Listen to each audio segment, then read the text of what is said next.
four French drivers at the French Grand Prix trying to win this on the final lap. The three wide again, Guillaume down the inside.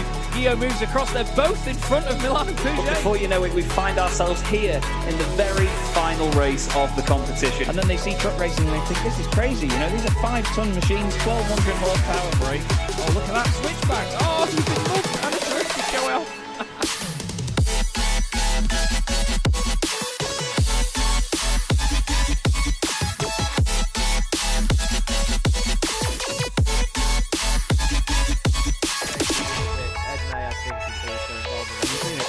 Back there, go on ball with Ben Gregory now. I love it. 10.5 minutes gone. Senna Lanson tries to go for the race lead.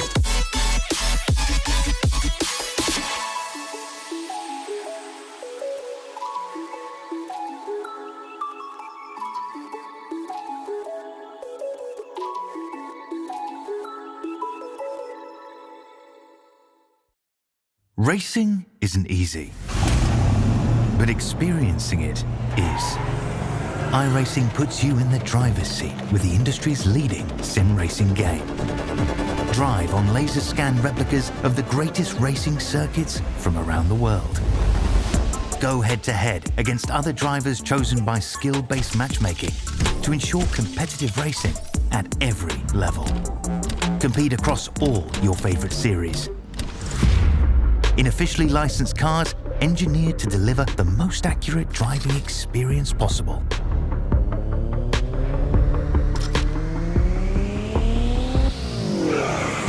Join a race or host your own with players from across the globe.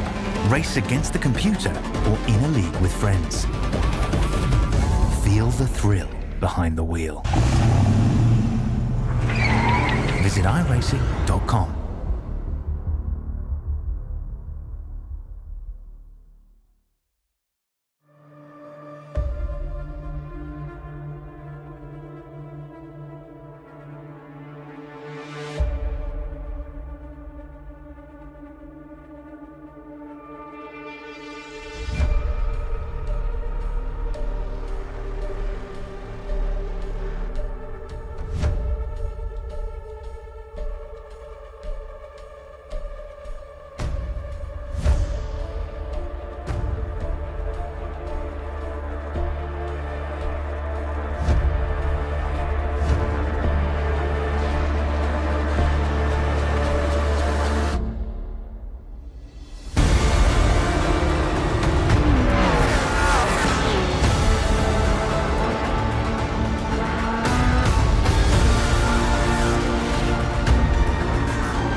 Hello everybody, welcome to Chaz Draycott Media and welcome to rounds 3 and 4 of the Sim Racing Magazine GT3 Winter Tour by Derbyshire Holiday Homes. We're here on a Wednesday night for once as an live broadcast for the second race meeting of the season, and it's myself, Chaz Draycott, and Ed May in the commentary box for this, well, I was going to say rerun then, Ed, but it's definitely not the case. But there has been a little bit of a change as to what happened at Alton Park just over a week ago, hasn't there?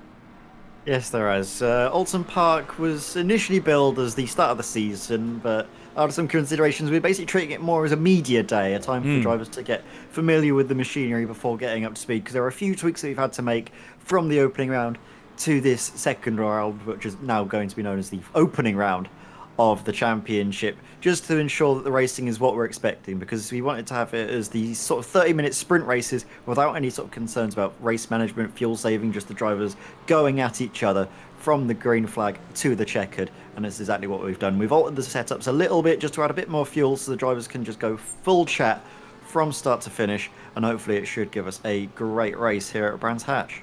Hopefully so. Brands Hatch, an amazing venue. Very, very small and narrow circuit for GT3 cars, but the Fanatec GT World Challenge makes good use of it every single year. Thanks as always to our championship sponsors, Derbyshire Holiday Homes, Oris Analytics and Bespoke Shelters. Of course, Derbyshire Holiday Homes as the title sponsor as well for this season. And hello to any of the drivers that are watching us here tonight. I was having a good chat with my friend Dan McCauley earlier today. Big shout out to Dan as well, by the way. He remotely connected to my PC yesterday while I was away with other commitments for work, and he remotely logged into my PC to save the replay here on iRacing so we could access it in the same fidelity and everything for tonight. So thank you, Dan, for taking time out of your evening for doing that. But earlier on today, he was saying that it's going to be great, actually, that the drivers can watch it live as it happens, knowing what happened in the races, Ed. And I suppose that's an angle to this that we didn't really consider when the as live broadcasts came around, because normally we record these things, don't we? We don't do them live. Yeah, normally we do. Obviously, at the moment, it's something that we have a different angle of it. I'm just having a look actually as well on the weather front, noticing that there's 86% chance of rain by the looks of things. We can see obviously it's 19 degrees out there, pretty chilly in terms of iRacing temperatures. It doesn't seem to want to go below 19 or 18 degrees, so it's as cold as it can be. Cloudy, a little bit of wind as well. Could get that rain rolling in sooner than we expect. Just having a look at the cars out on the track now. The man has returned from his absence last season. Was it in the GT4 challenge? He's back out now for the winter tour. Simon Povey, great to see him out on track. Great to see this Corvette still looking like it's got a good turn of pace as well. It was the car that ended up actually on top, wasn't it? One of the altitude drops. I've forgotten the Arthur Thurtle. Arthur Thurtle, that was it. Arthur Thurtle This ended one. up being rapid as anything, wasn't he? At the opening sort of media day, I think it's fair to say, at Alton Park here at Brands Hatch. It's Simon Povey now, top of the pile. Again, great variety, isn't it? Now five different manufacturers, all in the top five. The Audi of Callum Brandt goes to the top of the pile, and we've seen Callum actually, his pace at Alton was sublime, and he looks like a real challenger this season. He's got this Audi working brilliantly. He really does. And Tim Perry, another one that's been going well in the McLaren 720S GT3 Evo for Altitude Esports. Jake Cranstone, 4th place, reigning SRM GT4 Challenge champion. And Drew Fletcher going well as well, actually. He's in the Porsche. Drew's been really getting used to this GT3 car and has been throwing himself up the sharp end of the order, having a little bit of a dig at the grass there. We've also got the Fords. Nils Kaur in the Satellite Racing Chicane Online Racing entry. He was showing off his skills at Alton Park last time out and certainly enjoying himself out there. We do unfortunately need to bring yet more attention to Dan McCauley, I'm afraid, because Dan is running this livery. He's a privateer and having a good old spin, showing us every angle of that Ford, which has a bald eagle on one side and, and Donald Trump on the other. On the bottom of the rear wing, you'll see that it says "Make SRM Great Again," which is obviously, it's exactly what we all want to do. But still, Dan's running a very garish livery. We've got Lewis Ward, effectively Dan's teammate, but in this championship they're just running separately. He's racing for Apex Racing Academy, is Lewis. And at the moment, there are just a couple of times on the board. A few drivers that have jumped in haven't yet set lap times. We've got another great livery by Simon Price here in the Snowballs, the Tunnock Snowballs livery for this second race meeting of the season. But just to clarify as well what Ed was alluding to earlier as treating Alton Park as a media day, we've basically nullified the results completely, and it's been sort of turned down and basically disregarded because the race wasn't as intended. So obviously the drivers didn't get the sort of advertised product from what they should have been given, basically. Yeah, and obviously some drivers sort of caught out by it, whereas others maybe had been aware of it. But with the majority of the field just being, like you say, caught unawares, it was a case more of just making sure that in terms of the expectations that drivers had going into the season, that we'd essentially matched that. But for now, obviously, we wait for the drivers to come to the end of the practice session. It does give us a lovely little window, Chaz, doesn't it, into the way these drivers are going to be approaching tonight. Obviously, with that threat of rain, means that while they're practicing in the dry, we'll have to see if they've been able to put any extra hours in beforehand to see if they can adjust to the changeable conditions. It looks a little bit, I was going to say if we could see Jake Cranston rise up the hill a little bit cloudy. Maybe we'll see from on board with Tim Perry exactly where those storm clouds will be rolling in from.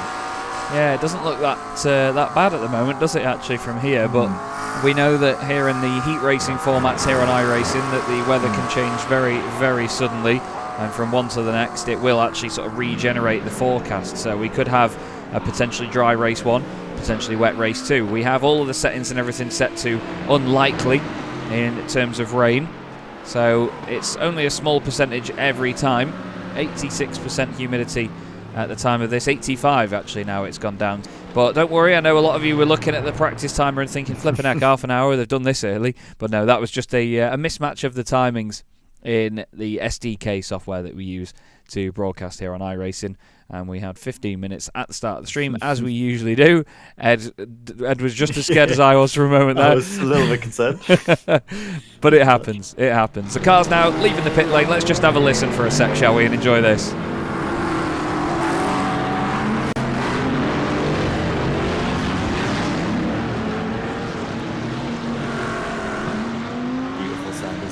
Absolutely epic. Wonderful to see all of the variations, isn't it, of GT3 manufacturer out on the grid, out on the circuit now. Obviously, first driver out by the looks of things is going to be Ben Chalcraft, and you can see on our screens at this moment in time.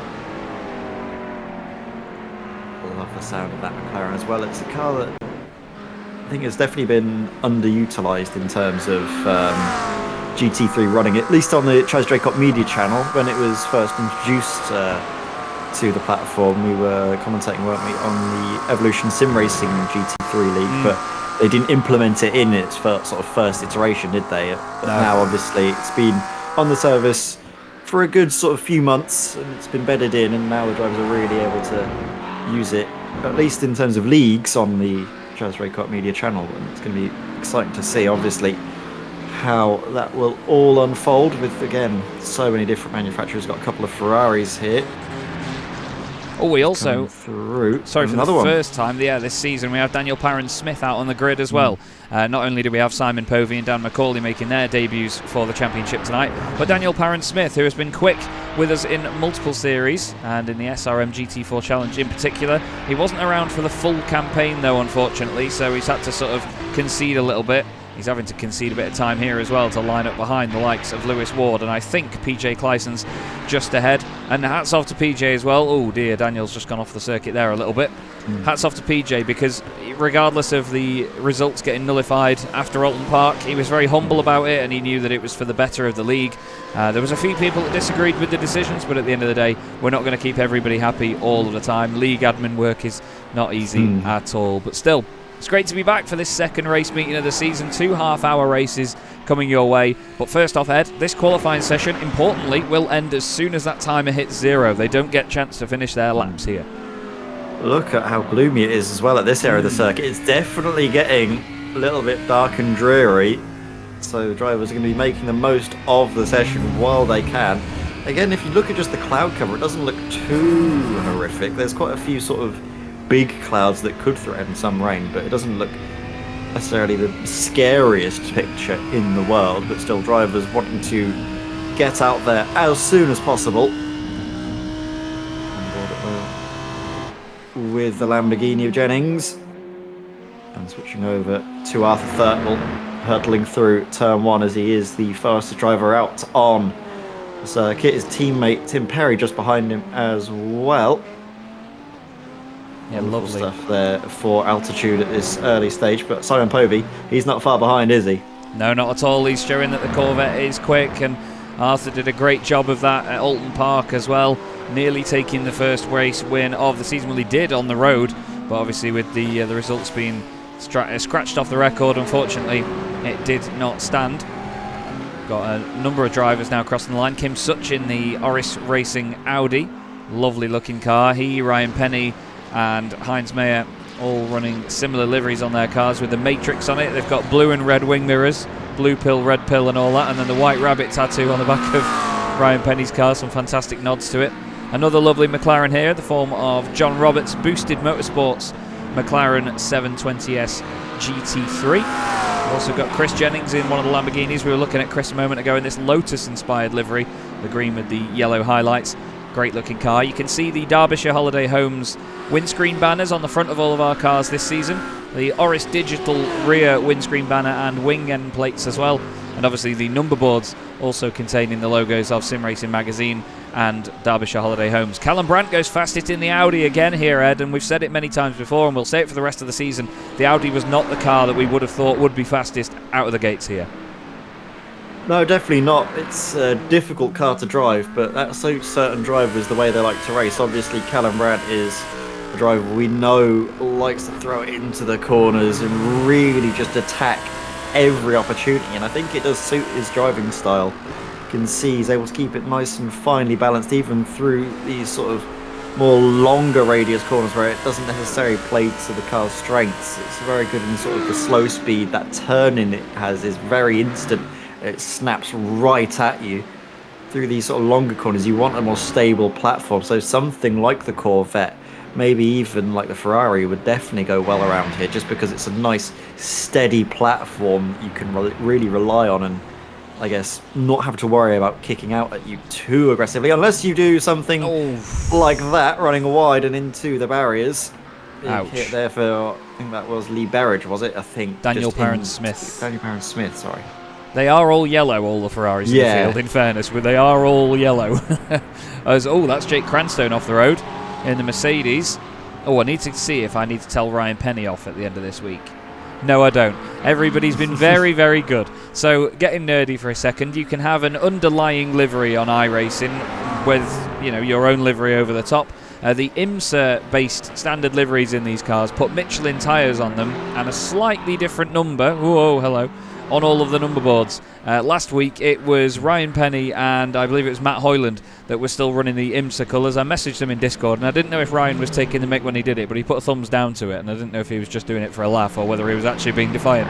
But they all have Pirellis on this time and they all have the necessary tyres and number boards and all sorts all fixed. Matt Hoyland was another one that he put in a hell of a defensive effort, didn't he, last time out, Ed, at Alton Park, but all to no avail in the end, with the result being struck off and also the actual fuel situation causing him to come into the pits.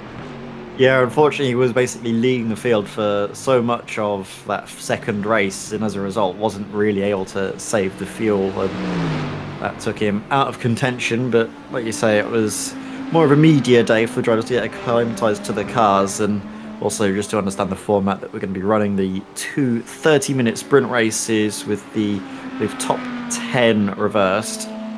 Does tend to provide with some great action. 25 cars out there tonight as well at the moment, which is great to see.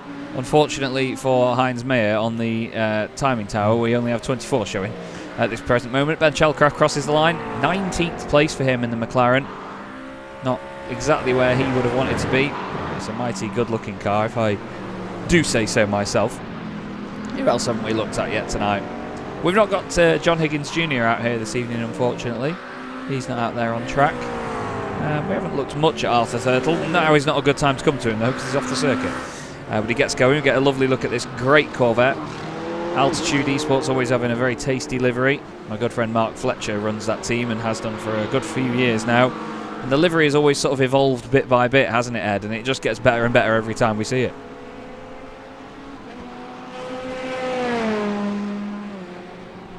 Sorry, it's a really lovely bit of kit. It's the silver meshing with the blue, the black outline as well, that really sort of allows the colours to pop out. It adds some great contrast, and obviously with the great glowing red brake lights you can see as well. It just comes together so nicely all around. And I mean, the Corvette is a car that, as you know, Chaz, as you basically helped and did paint Simon Povey's car all while you're lonesome, it's such a nice car to paint because the angles of it just suits everything you do. Do you not agree? I think it suits the angles of it. It suits everything. None of the flipping panels line up.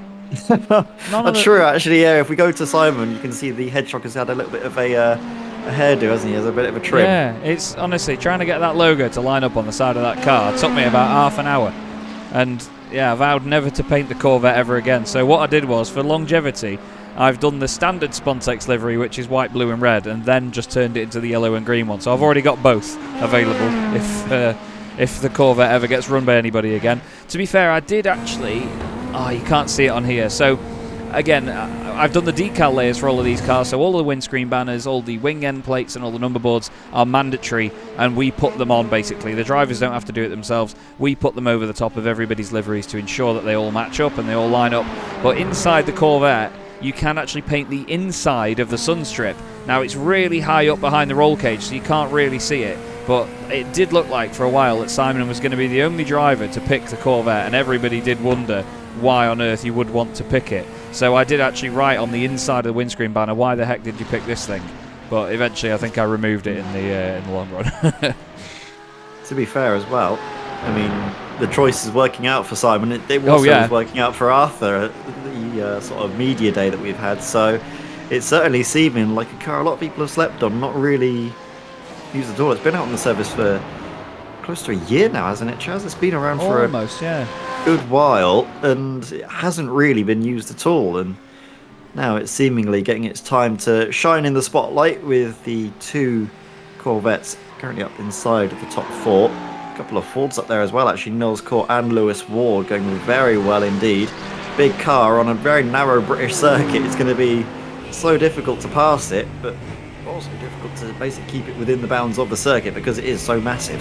Yeah, it's literally a housing estate on wheels, isn't it? It's like someone's just nicked the hospitality building out the final corner and put it on wheels and then decided to push it around Brands Hatch because it is a big old whale.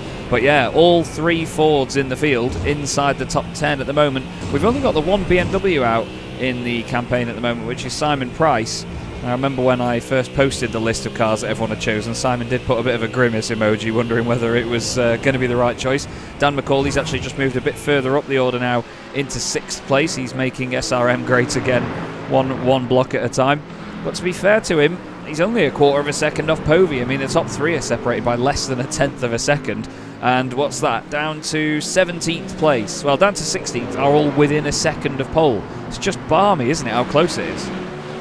And it's wonderful. That's why we love Sim Racing Magazine. All of the events that we've run have been this close. It's great to see how competitive and the drive all of the drivers have to try and get one over on each other, because they're friends as much as they are rivals, which I think is a great aspect to have in a championship such as this. And I'm excited to see just how, now that we know that this is going to be the first round where they're going to be scoring points, everyone's on the same page, how it will unfold again. Not sure if we can find out what the rain percentage is like as the session is switched over. Once more staying at around about that 80% mark, so it's looking likely that we might have a little bit of that's just the humidity, the wet stuff. Oh, is that just the humidity? That's just the humidity. It's not even the rain. Yeah, so it's still very, very sunny at the moment. Unfortunately, when it's a replay, the weather radar doesn't work because it doesn't sort of anticipate it in the future because it's already happened. It's a bit of a strange one, so we don't have access to know whether that's going to change. Only 2.5 minutes left to go, and it's Simon Povey, Callum Brandt, Nils Core, Lewis Ward, Arthur Thurtle, the top 5. Very fearsome names when you look at the history of Sim Racing Magazine events, whether it be any of the championships we've done in GT4s or any of the special events. So Simon Povey goes a little bit faster, but look at that. The top 4 now separated by less than a tenth. 86 thousandths of a second back to Lewis Ward in 4th place. That is ridiculously close. It's just crazy. Simon Povey, though, with 2 laps that would have been good enough for pole position. He's coming into pits now. Looks likely that he won't be able to improve. Obviously, with this being a heat race, the drivers are not able to complete the laps that they start when the checkered flag falls. Basically, when it gets to the end of the session, that is it. No more. The drivers are swiftly removed from the circuit and we get underway with the racing. We will see, of course, if Callum Brandt is able to go around for another attempt in his RD Sim Sport Audi. Or is he actually on the circuit? Coming through here now. He'll be able to complete this lap, but won't be able to do any more. No, definitely not. Well, that's an off-track as well, so that puts that one to bed very, very suddenly for him. He's got Daniel Parron-Smith next up behind him in the SRM Ferrari. Lovely looking livery on that machine. I think he's still got the standard spec map underneath it, though. It's all different shades of yellow down the side. But Thurtle up to 3rd. Thirdle. There we go. And that's 5 cars now separated by less than a tenth of a second. That is absolutely mind-blowing. And I'm excited to see whether that pace translates to the race, because let's not forget, it is just sprint racing now. The cars mainly have 65% of fuel in them, as opposed to the 50% they would have had before. Across the line goes Daniel Parent-Smith. Only 1 sector improvement on that lap, and he does not improve overall. Drew Fletcher next up. He was much higher up the order in practice, but no, 18th place it is for him. Lee Berridge has crossed the line as well. We've got Christopher Rowe of Chicane Online Racing. He's one of the only drivers we've not really looked at so far. Sorry, Chris. Around the final corner, 30 seconds left. He's going to cross the line, and he's only had 1 green sector on this lap. That's a bit of a tighter line to the right as well. I don't think he's going to improve there. He does actually improve, so that first sector must have been a blinder, because none of the rest of the lap was an improvement, and he's not going to enjoy that too much as he goes around the first corner completely sideways. That's going to be the end of the session, as Tim Perry will not be able to complete this lap in time. Neither will his teammate Arthur Thurtle just ahead, and there's 3 green sectors there for Arthur as well, but look, nope. Oh. No. That is very, very close, but at the end of the day, that's just how it goes in this form of qualifying. So we're going to have a full pace lap by the look of it, and we're going to run you through the grid for effectively round 1, but it is technically round 3 of the Sim Racing Magazine GT3 Winter Tour by Derbyshire Holiday Homes. Simon Povey, welcome back. Pole position for him. Callum Brandt alongside him on that front row for RD Simsport, and then it's Arthur Thurtle and Nils Kaur on row 2. Lewis Ward and Dan McCauley, stablemates on row 3, especially because they're both in Mustangs. Tim Perry in 7th and Jake Cranstone in 8th place. Next up is PJ Clysons in 9th position. Daniel Parent-Smith completes the top 10. John Barnes in car 777 is in 11th, with Lee Berridge in 12th position. Next up we have Matt Hoyland and Martin Kenyon, both from the ESR Championship, with Ben Idris Abdullahi 15th and Mark Johnson in 16th. Chris Jennings is next, and he's going to be driving the Lamborghini alongside Drew Fletcher's Porsche. Drew will be hoping to be much higher than that come the end of this race. Christopher Rowe next up in 19th, with John Roberts completing the top 20. Next up is Ben Chalcraft. He's another one that will be hoping to gain places in this from 21st on the grid. Kim Such is next to him on row 11. Ryan Penny is 23rd, with Simon Price in 24th. And then I believe taking to the back of the grid will be Heinz Mayer. I'm not sure he's actually going to be driving, though. He's not lit up or done any qualifying times whatsoever in our overlay, so we'll have to wait and see. But you can see this grid forming up just there, and they're going to be ready for the first half-hour race of the evening. And it's Simon Povey in the Corvette, hoping to make something of this now, Ed. And he and Arthur are proving that it's not a one-off, really, isn't it? That performance at Alton Park. Yeah, and who would have expected it? They are the only 2 drivers actually in the Corvette at this moment, aren't they? I think, do we have another sign-up with the Corvette, or are they the only 2 that actually signed up for it? I will check right now in the We'll have a look, but they're the only 2 here tonight, and they're managing to make it, both of them, on the podium, so far at least, based on qualifying. Race might unfold very differently, but certainly great showing for the Corvettes as we get rolling for the start of this sort of formation lap before the race gets underway. Chance for the drivers to get the tyres up to temperature. Do a little bit of weaving, but not a whole lot, because there's not really a lot of room to work with around here. Callum Brandt there, you can just see looming in the rear view of Simon. Well, he does say champion of less effort on the rear wing. He's going to need to put maximum effort into keeping this pack behind, based on just how close it was in qualifying. You know they're going to be able to match him for pace and try and push him every single step of the way. Yeah, it's great, isn't it, the size of the field here. Ryan Penny, for some reason, has not taken to the start, so we're down to 23 cars, and Simon Price has a view of the entire field in front. But interesting to see Ben Chalcraft that far down, isn't it, Ed? I mean, you and I both raced with him in the ESR GT4 Sprint Series, and we know what Ben's pace is like there. He's in the top 5 in the championship, and he got a podium just the other day, actually, at Portimao, an overall podium. So it's interesting to see that he's a bit further down. He's actually just commented on the YouTube stream as well, so thank you, Ben. Hello. He says it's not down to the car, apart from the weight in the McLaren. That's all costing us half a second a lap. Yeah, interesting. That's going to be jarring, isn't it? Having the drivers talk to us while we can see them out on circuit. Yeah, that's that's that proper we've got to weird. get used to. That really caught me off guard as well. I was like, why is he talking? He's Yeah. in the car. Oh, wait a minute. We're not actually. Well, the when race is done as live, but not technically live. Yeah, well, when Martin commented just a second ago saying he read the start time wrong, I thought, what do you mean? Like, it's the same as it is every week. Go and get in the car. Hang on. But no, obviously, yeah, it's so weird.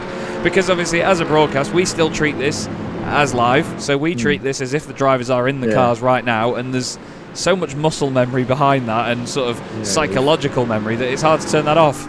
We've had to keep ourselves spoiler-free as well. We've not looked at all in the Sim Racing Magazine Discord. We know that there's been lots of messages. I can see that there's many waiting to be read, but that will have to wait until after the 2 races here tonight. Absolutely. The first of which... Oh, what has happened to Callum Brandt? What's gone on there? Callum Brandt pulls over to the left-hand side just before the start of the race, and the Audi, or his hardware, has let him down.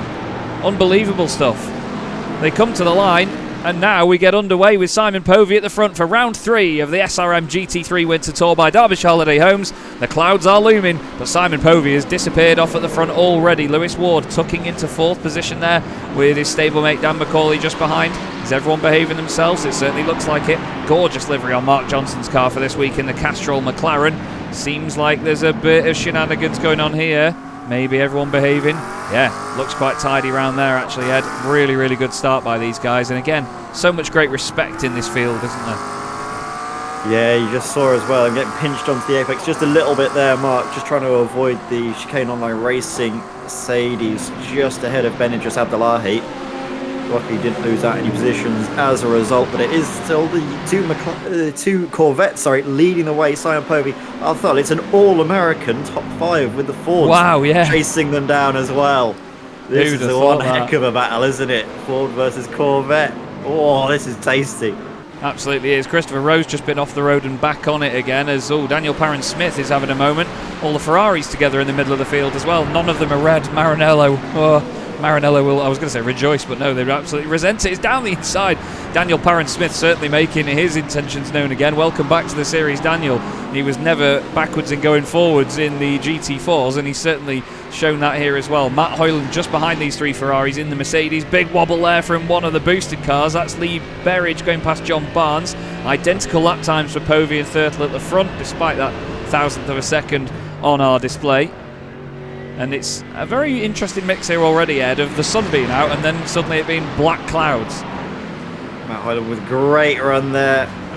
Down now up the inside. Wonderful little move. He had that head wonderfully through turn 1, just carrying so much momentum. A flash of the headlights just up ahead of him from Lee Berridge on Daniel Parron-Smith, and actually having a bit of a moment as Martin Kenyon exits stage right. Seemingly back out onto the circuit now. Currently up in 16th place. Got a Porsche looking up the inside of the car behind, and he's just been pitched around. Christopher Rowe, I think, was that across the nose of Chris Jennings. Potentially was. He's just been clipped on the exit. I think he had to get out of it. He lost a bit of momentum, and then all of a sudden there was contact. And around he went very, very quickly. Drew Fletcher, biggest mover in the field so far. 3 places gained, same as Kim Such and Simon Price as well. 3 places apiece. We've got Audi, McLaren and BMW all together here. John Roberts trying to find his way around the outside up towards the right-hander. And yes, Martin asking, of course, we're happy that I included the Corvette and the Mustang as John Barnes has been off the road and now recovers, but seemingly big damage to that car. Side-by-side Mustangs somehow in towards Paddock Hill Bend. There we are, it's Niels Court and I believe Lewis Ward going at it. Lewis Ward right up on the inside. His livery doesn't seem to be loading, unfortunately. That's just how it looks. Ghost white Ford. Then Niels just fighting it out on the inside. But look at the speed and the confidence all the way around the outside. Lewis Ward, he's able to get his car fully in front now. And then up into the podium places. Lovely move there from Lewis Ward, but it's great to see the drivers able to race side by side in GT3 machinery. Yeah, especially the big Mustangs as well. That's absolutely mega to watch. You've got to enjoy that. PJ Clyson's having a fight here with Jake Cranstone. Jake in 8th position in the big old beefy Mercedes. There's a couple of Mercedes further back as well. Ben Idris Abdullahi just ahead of Matt Hoyland. He's got Mark Johnson for company in that delightful Castrol McLaren. Even further back, we've still got the battle between Kim Such, John Roberts and Simon Price as well. Hello to all of you in the YouTube chat. Great to see you. Thanks for joining us again on an unconventional night of Sim Racing Magazine racing here. Kim Such loses those 2 places, just runs wide through Westfield, and now slots back in 19th place. Important to note here, Ed, that Lee Berridge is currently in 10th place. He's the car. Oh, Drew's off the road. Drew Fletcher around. Yeah, and that is the exit Sterling's, isn't it? Exit Sterling's, isn't it? Yeah, he's able to get it going. Oh. I don't know if he's got any damage. Who was that just off in front of us? Was that Ryan Penny. Christopher Rowe off as well. Ryan Penny's off. Do you know if Christopher had another issue as well? It looked like the Chicane Online Racing Porsche rear wing that just sort of came across our screens for a brief moment. PJ Clyson's still having a good time of things in his Porsche, the highest positioned of Porsches. Oh, John Roberts, we just saw him earlier, didn't we? Having a great little battle. Unfortunately, seemingly now in the barriers, trying to get the car turned around. But this is on the run. It's the Druids. Towards Druids. It's back up and rolling, but all the way down now in 22nd place. Yeah, unfortunately, like we said, everybody, we'd love to have replays for you, but based on how the replay files work here in iRacing, it would just send us to the very end of the stream if we then clicked live to do it back. For some reason, it's not been working the same way that it used to. So we'll hopefully try and get that sorted if we ever need to do another one of these as live broadcasts. But yeah, tonight we go replay free, I'm afraid. We'll just obviously wind it back at the end of the night. But this is the lead battle, and it's the 2 Corvettes at the moment with the 3 Fords behind them. The all-American might at the front end of the pack. And Arthur Thurtle chases down Simon Povey with Lewis Ward, Nils Corr, Dan McCauley, and then Tim Perry just behind as the remainder of the American contingent leads the McLaren. But great to see these 2 Corvettes up at the front. I don't think anybody really expected it, but then again, Arthur and Simon, 2 of the fastest drivers we've ever had in the SRM community, Ed.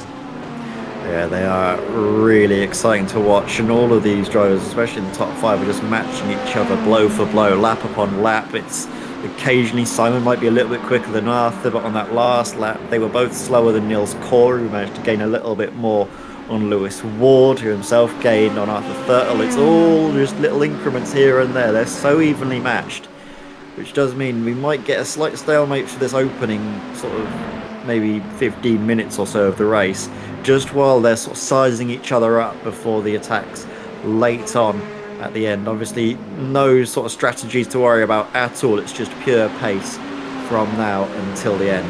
As it should be, and as it should have been at Alton Park as well. Again, a massive apologies to everybody that was affected by that, and the fact that we didn't give you what was promised, but we've worked hard in the meantime. And a big shout out as well to Dan McCauley and Nils Corr for helping out with getting the setup sorted, and a big shout as well to championship sponsor Drew Fletcher and the likes of Heinz Mayer as well, also one of the sponsors, Andy Marston and Paul Goffin. We've put together a bit of a committee, a group behind the scenes to make sure we run things as smoothly as possible, get a group of us together to get a new set of eyes on things. And yeah, everybody came together to make sure the setups were sorted, and myself, Dan and Nils got all of the cars together, and yeah, obviously added the fuel in, made sure the ride heights were as similar as possible. We had them to 0.1 of a millimetre, so we got them a bit close, you could say, and the drivers have all said that it's been pretty sound since. So yeah, it's been great to see that that's been well received. Adam Watson saying that since the Corvette's been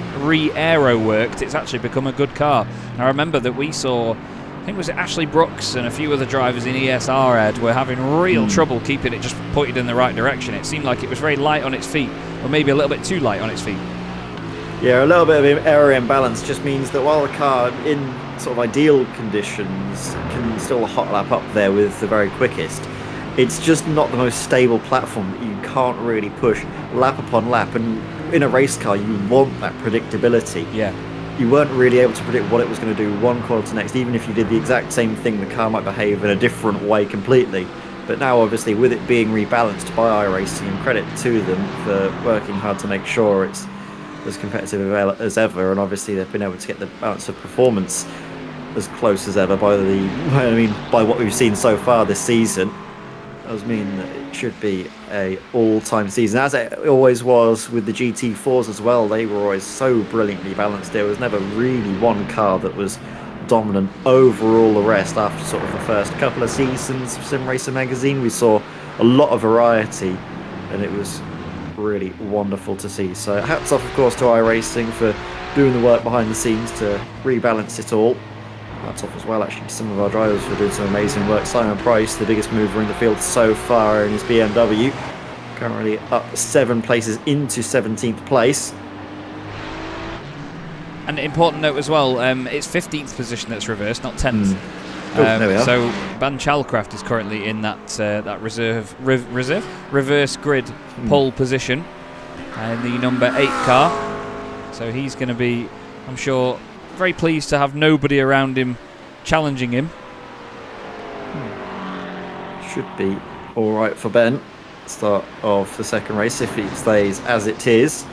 Simon Price, though, and of course John Buns are going to try and do all they can to get up there for that all-important reverse grid pole position. Also, I think points are scored all the way down to 15th place as well. You don't get anything for 16th or 17th place, so it's all about getting those championship points as well. Yes, indeed. So it keeps all the points in that top 15, and also means that, you know, the drivers outside of that have to work a little bit harder in the second race to sort of make their way back in as well. And we've all been subject to some reverse grid shenanigans, and it's very frustrating if you know that you need 15th and you finish 16th. All of a sudden, the car that you were chasing for that whole first race is suddenly at the other end of the order, and you have to stay where you are. It can be very frustrating, but you've got to play the game sometimes with this sort of format. We've both seen it before, where drivers will be in the middle of that top 15, and then, you know, the same again in the second race. They'll sort of be reversed to, well, either 7th or 8th and get swapped around, and then always stay in the middle. But it's that consistency that can help you get championships and, of course, success. Callum Brandt still running, so it seemed like he came into the pits earlier, I think. Just going to scroll back through and have a quick look. Yes, he did come into the pit lane, so not quite sure what on earth has happened there for Callum, but that's an absolute nightmare. And after qualifying on the front row in this Audi, which is a great looking and great sounding car, it's a huge shame to see it not running at the front end of the order where it should be. Yeah, I don't know, because for me, I don't have the full sort of supplies of our live timing software to see if he was maybe potentially on the wet test to start with. I don't think he would have been. Can't imagine that would have been the case. It's difficult to know what it might have been. Maybe something outside of the sim had to take his attention for a bit. Maybe it was a hardware issue. He had to quickly just sort of stop and reset. But good to see him back out on the circuit anyway, and hopefully the second race of the evening will be more in his favour than the first. Now, towards the pictures out at the front of the field, Simon Povey has been able to build a little bit of a margin to Arthur Thurtle. The gap now 1.2 seconds. Lewis Ward chasing him down.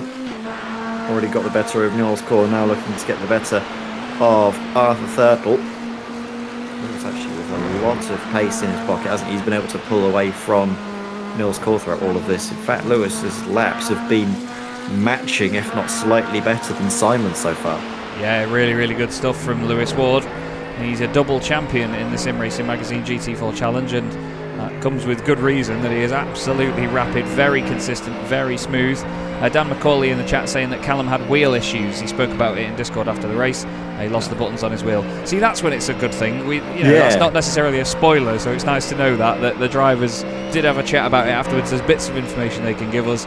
And thank you to those of you. I'm going to say this in advance because I'm damn sure that none of you will, but thank you so much for not spoiling it so far. I almost spoiled it for myself earlier on, where I think I saw a result as I was sorting the sessions out, but I glanced away as quickly as possible and only saw one name. So we'll see what happens, but at the end of the day, the score sheet doesn't tell you the full story of a race, and that works in many ways. You know, sometimes the driver will finish further down when they've been right at the front throughout the whole thing, except for the final lap. But at the same time, there could be drama that leads to a result, and you never know what's going to cause it. I like Ben Chalcraft's pit lane report from Callum. It's it's not broadcastable. Effing Fanatec, basically. Oh, fair. But you know, it's great to have the sort of the filter as well, as we're sort of a little bit late. We don't have to worry about the unbroadcastables being mentioned out on stream. Me, as always, being sort of a not as live broadcast, I luckily did not have to worry about getting the replay file sorted out or anything like that. So I am, as always, clueless as ever, but that's the way I like it. It's always great to come into these not knowing exactly what's going to happen, in fact not having a clue of what's going to be happening, and it always brings us some great entertainment. So keep watching this space. Obviously, I know a lot of the drivers already know what's happened, but for me and you, Chaz, it's great. We haven't got a clue. It's brilliant. Yeah, I love this. Really, really cool. And it's the fact that, you know, from our perspective, it's still the same as doing the broadcasts normally. You know, there's no difference to us whether the drivers are actually in these cars right now or not. You know, at the time of when this was all recorded, they were. So, yeah, I like doing this. Quite enjoy the as live broadcast element of it. Just a shame that we lose the replay element. That's the only thing that changes. Is Drew Fletcher has had another issue at Stirling's. Having a bit of a nightmare evening so far is Drew. He didn't qualify where he'd want to be. Now he's losing more and more places as time goes on. But Povey, as we were looking at there, well, he's back to his old tricks, isn't he really, Ed? He just qualifies on pole and just, I was going to say drives away at the front, but he's not completely driven away, but he's just held on very, very well when it comes to this race lead.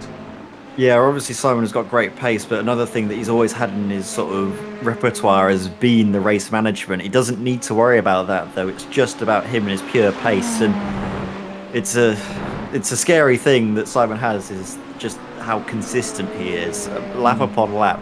His pace never really seems to deviate more than like a tenth from the average. It's beyond belief. I mean, his last lap was a 1:22.9. His best lap was a 1:22.7. Has something just caught your eye, Chaz? Yeah, rain.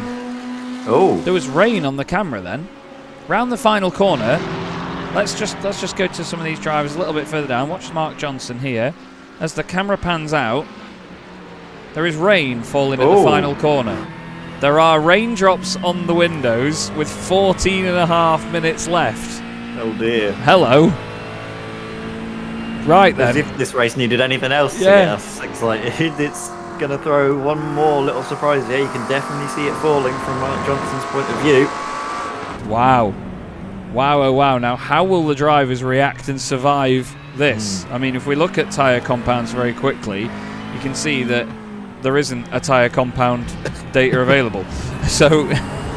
That's maybe something else we lose out on as live broadcast. Yeah, I was hoping that would work, but yeah, to be fair, even in the actual timing software itself, it doesn't tell us what compound of tyres people are on. So we do lose that element of things here, but it's safe to say that everyone's been on dries to begin with here in this race. But yeah, it's starting to rain. You can see the drops falling down. It gets heavier and heavier as the camera zooms out, and it's a bit more wide angle, but then when you zoom in for ages away, it doesn't actually look like it's raining at all. As here comes Lewis Ward now trying to fit that Mustang around the outside of the Corvette. There's contact on the way into the corner, and Thurtle, well, he's thrown it into the pit lane. That's a very early call. If he's going to go for wets, that is a mighty, mighty early call, and I don't think the right one. It depends. Obviously, the GT3 cars do behave behave very differently in the dry and the wet compared to the GT4 machinery you've been seeing a lot of drivers running. It's sometimes in the GT4s you can get away with running the dries for quite a while into the wet, but in these GT3s it's no hope at all. You're a sitting duck, quite literally and figuratively, if you're out in the wet stuff without the right tyres on. So we'll have a look and see, but there's no spray being kicked up from the tyres at all, so this is an incredibly early call for wet tyres by Arthur Thurtle here. Yeah, not quite sure what the thinking was for that, but we'll see what he does with it. At the end of the day, he could have them up to temperature and have them working by the time that it completely saturates the circuit. But look behind him there, we've got Simon Price on dries, and you can see the traction just working that little bit better for Simon. And even mid-corner as well. A little bit of spray now, though. Yeah, it's actually, it looks like a puff of smoke, doesn't it? But that's not enough for it still to be bad on the slicks, so I'm not sure. You can definitely see that BMW has the legs over him at this stage so far. Keeping an eye on the times coming through as well. Simon Povey is only a few tenths off of his best lap, so pace isn't really dropping a whole lot from the cars, and you really need to sort of know about the crossover point. It's a little bit scary going to be coming through the first corner, especially on the exit, because there's going to be a massive pool of water, as there is in real life, isn't there, right at the bottom of that hill. Yeah, absolutely. Now there is definitely spray coming off these cars, but it's mad because it's still sunny. It's still bright. It's a very British bit of weather, this, where it's not that gloomy, but it's still managing to rain even when the sun's out. And right now, Jake Cranstone and PJ Clijstens are having a great old scrap. Two very different cars, Porsche and Mercedes, side by side down the hill through Pilgrim's Drop. Up they go towards Hawthorne. Round the outside goes Jake Cranstone. That is brave and that is brilliant from the reigning SRM GT4 Challenge champion. That is commitment, especially on slicks in what is an ever-dampening circuit. That's massive confidence, that from Jake. You've got to love that.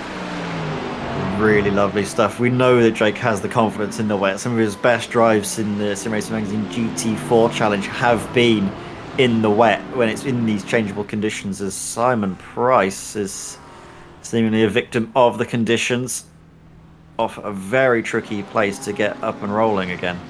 Tim Perry. Into the pits. It's him. Oh. Yeah, so both the Altitude Esports cars in as soon as possible, really. I think Tim's just left it an extra lap, and that's been it. You can see even the iRacing pace car there has its windscreen wiper on. Tim takes some fresh rubber. But Simon Povey continues to lead with a third of this race left to go. You can see the understeer now.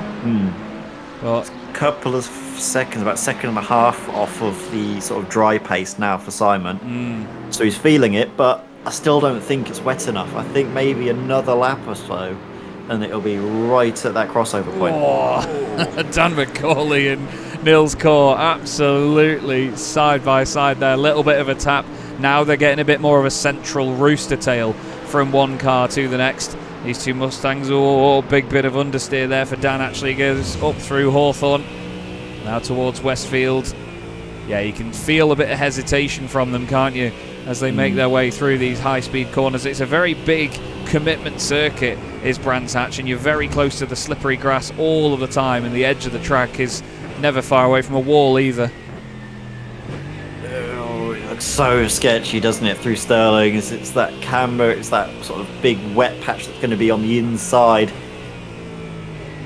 Are we going to see either of these two Fords take a trip into the pits? No, they're carrying on. Look at Dan McCauley now. He's got a lovely run. He's getting himself up on the inside, trying to fight himself with Nils Core, but breaking such a tight line in towards the first corner is always going to be a struggle. And he loses out on that occasion, has to settle for fourth place, but now darting up the inside. Does he have it under the brakes against Nils Core? No, he's having to stay on. He did not quite have it there. He did not get that done. There's been a bit of a change around here. We've got Christopher Rowe ahead of Callum Brandt, and then Arthur Thurtle here as... PJ Clijstens and Daniel Parron-Smith. No, it was PJ Clijstens and... Was that Jake Cranstone involved? I wonder if it was him or Daniel Parron-Smith. Yeah, it was Daniel Parron-Smith overtook PJ Clijstens, so I'm not sure what happened there, whether PJ just lost it on his own.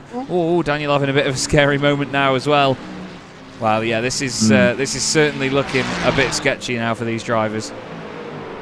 Yeah, I'm thinking it could be within the next couple of laps that we'll see the crossover. I'm looking at Arthur Thurtle, who was one of the first drivers to come in onto those wet tyres. He's doing 1 minute 32. Simon Povey on dries did a 1 minute 26 last lap, so his pace is rapid. Look at this, Nils Core just losing out there to Dan McCauley, and Dan able to swing it through around on the outside. A little bit of a hesitation on the exit, just putting that power down. There's a lot of it in this Ford, so I wouldn't really want to drive it in the wet, as our race leader now comes into the pits, Simon Povey. You can hear Dan shouting the word freedom as he overtook him there, couldn't you? And the screech of bald eagles in the background. But they've all carried on, actually. All the Mustangs, Lewis Ward, Dan McCauley, Nils Core, first, second and third. Jake Cranstone also is going to carry on into the first corner. The sim has determined that it's that gloomy because of the clouds, as Jake Cranstone overtakes Nils Core down the inside now. Jake, there's contact at Druids. Jake certainly makes it work in the wet, doesn't he? He's just caught these guys hand over fist, even though he's still on slick tyres as well. He just knows how the car's going to behave. It's incredible talent. But just to quickly come back to it, the sim has determined it's that dark and gloomy, despite the sun being out, that all the cars have now got their headlights on. Yeah, and also, actually, Jake Cranstone's got the rain light on at the rear of his Mercedes. There's Chris Jennings. Maybe have a little bit of a smooch with Chris Jennings, gets himself collected. But yeah, there's a little rain light that's flashing on the back of his Mercedes. That's a lovely little detail. And there's one on the Ferrari. I love it. Big fan of that. But you can see now, look, they're trying to sort of try different lines out for every corner. As blinking and out there for Daniel Parron-Smith. I know it's a bit lower visibility when it rains, but not that bad. We've got a number of drivers in the pits and changing tyres and doing all sorts. But on the road, It's Lewis Ward that leads this race. Simon Povey is ahead of all of the likes of Callum Brandt, Arthur Thurtle, and he's quite a while ahead of them as well. He's he's at least 10 seconds clear. But Lewis Ward, he's making this Mustang work. And we say this about big cars, don't we, in the wet conditions here, Ed? Because they are larger naturally in terms of, you know, the dimensions of their body. They may be similar weights to other GT3 cars, but they spread the weight out a little bit better, I was going to say. They just spread it across all 4 corners a lot better, don't they, in the wet? This race now for Lewis Ward is all about survival and using that sort of displacement of the water for his big beefy Ford, because with the amount of time left in the race, he's not going to be able to really gain anything from pitting. No. At all. He's currently finding himself 30 seconds ahead of the likes of 40 seconds ahead, of Simon Povey. This is Dan's sketchy stuff for solo drivers. Dan McCauley on the dry is struggling a little bit for grip, and they're off, losing several positions. We saw him actually just up ahead of the likes of Corbin out, all of a sudden losing out. We're all recovering, but you can see just how difficult it is. But these drivers are having to commit to this now. Lewis Ward, if he comes into the pits, he's going to lose out so much. He's just needing to tiptoe essentially and pray that he's not going to lose any more time. Yeah, Dan's just said in the YouTube chat, I can confirm the Ford was not fun in these conditions. It's great to have that look back as well from the drivers, like a live narration of what was going on. Povey's off. Povey's had a spin down at Graham Hill Bend. He's had to recover, and here comes Arthur Thurtle now, looking down the inside. He's going to make it into Surtees as well. That could be net lead if everybody pitted, but it's a different kettle of fish now as Povey's around again. And no, Callum Brandt clips the front of the Corvette. There's been another moment for Dan McCauley off the road. It's all absolutely fallen apart for half of these drivers here. I wonder if we can, because Simon, he just looks like he has zero grip whatsoever, and even though he's changed for wets, has he actually gone onto the wet tyre? Compare the sidewall of, if we can, a bit of yellow his Corvette to the Corvette of Arthur Thurtle. Where does it have any yellow writing on it? Adam, green. It's green. Yeah, Adam has said that in the YouTube chat, Povey pitted and put slicks on again. Oh dear. So that's why you can also see actually on the sidewall, because it seems to be green sort of strip. Is it on Arthur Thurtle's tyres? Or am I just colourblind? 3 people have told us now that Povey's put slicks on. So I think it's on good authority. No, it's still yellow on the Pirellis. Yeah, there's no. I don't think there is any different tyre writing. I think it's the same regardless, just whether it's the IMSA livery or the standard underneath one. So there's random battles everywhere now as everybody gets all mismatched. We've got 2 McLarens here with Lee Berridge. That's Mark Johnson round the outside in the Castrol livery. Ben Chalcraft has gained 12 places up to this point. Ben Idris Abdullahi has gained 10 up into 5th, but then again he's just run about 4 kilometres wide. There goes Dan McCauley out of shot. Lee Berridge has had a spin now. Mark Johnson has lost ground to him as well. Flipping it, this is mayhem, absolute mayhem, and it's still sunny but raining all at the same time. This is just bonkers, absolutely bonkers race this, and this is going to be the first point scoring race of the season. Lewis Ward somehow, I don't know how, making this work. Really tentative. You can hear just through every single corner how light he's having to be on the throttle. You just listen to it now. It's not that same roar we're used to hearing. No, it's very, very tentative, isn't it? Very, very quiet. Very well, it's never quiet, but it's a lot more chill as Mark Johnson and Martin Kenyon are off the road. Mark Johnson and Martin Kenyon both off at Westfield. The McLaren with big damage to the front end. And unfortunately, Martin's Lamborghini also falling by the wayside. So yeah, Povey, I think he's out of the race. No, he's gone back to the pits. I think he's had an incident. Yeah, he's been off and gone back into the pits, unfortunately, as Simon. So that has not worked out for him as well. Oh, Martin has a wobble as well. The Mercedes rain light also blinking away there for Matt Hoyland. He looks down the inside. Martin squeezes him to the inside, but Matt says, nope, I'm still here. I'm still going to try it. Martin carries great speed around the outside and continues to make that work. Ben starting rumours in the chat about the Spontex CDM Esports boss refusing to pay for wet tyres. You can have another set of slicks on now. That's absolutely the case. You absolute cretins, don't moan at me. Daniel Barron-Smith, second place in the Ferrari at the moment, with right behind him the Mercedes of Jake Cranstone. The two of them, 2 young guns in the SRM GT4 Challenge. That's a lovely move by Jake, and Daniel has to save the Ferrari. He's not under threat immediately from anyone. It's Ben Idris Abdullahi and Dan McCauley now. It's crazy, this order. It's Lewis Ward, Jake Cranstone, Daniel Parent-Smith, Nils Kaur, Ben Idris Abdullahi, Dan McCauley. Wait, hang on, did I say that twice? Ben Chalcraft, Tim Perry, Lee Berridge, Arthur Thurtle completing the top 10. But this man, Lewis Ward, one more lap to go. He's lost a bunch of time to Jake Cranstone. This is going to be a hell of a final lap, this. Can Jake catch him up? I think he can.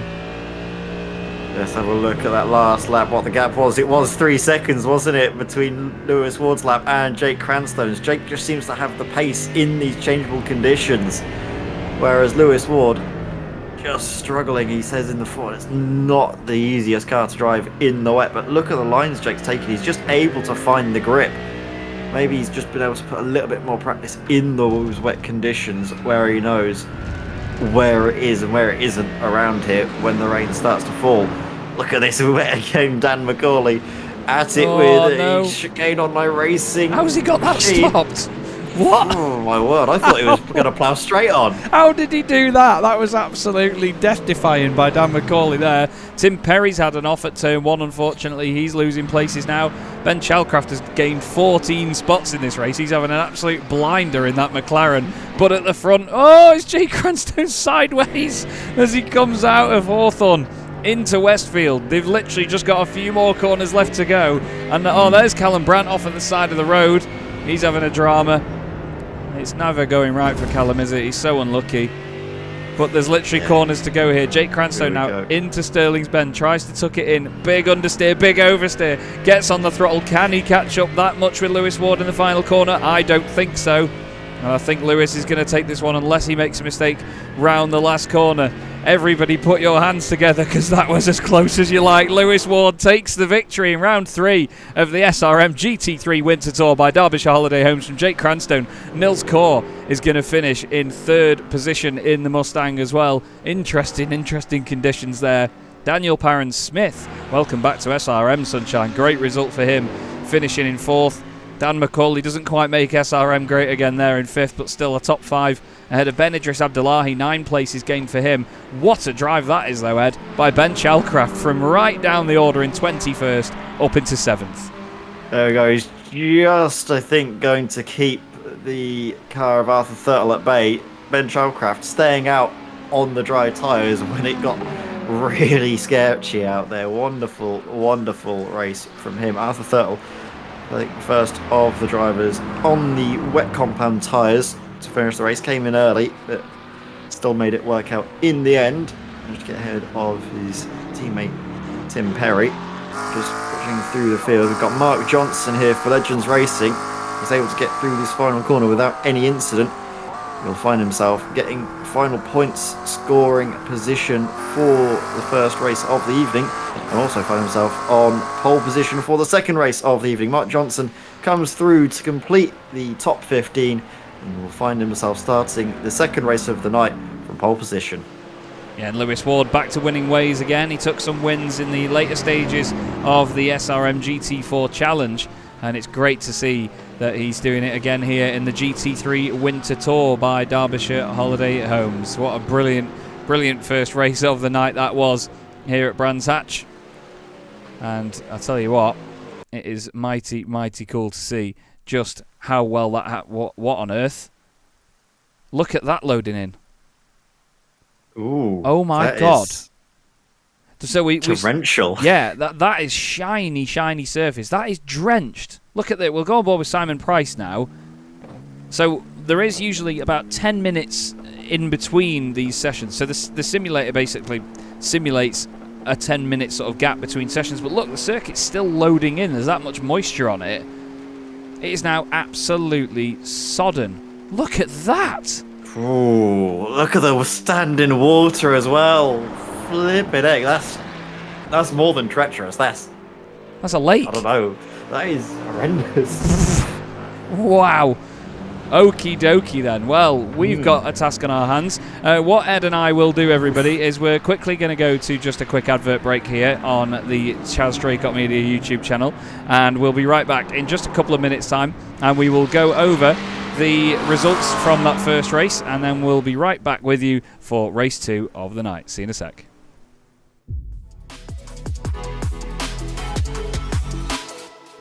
4 French drivers at the French Grand Prix trying to win this on the final lap. The 3 wide again, Guillaume down the inside. Guillaume moves across, they're both in front of Milan and Pouget. But before you know it, we find ourselves here in the very final race of the competition. And then they see truck racing and they think, this is crazy, you know, these are 5-ton machines, 1200 horsepower brake. Oh, look at that switchback. Oh, he's been mugged and a drift to show off.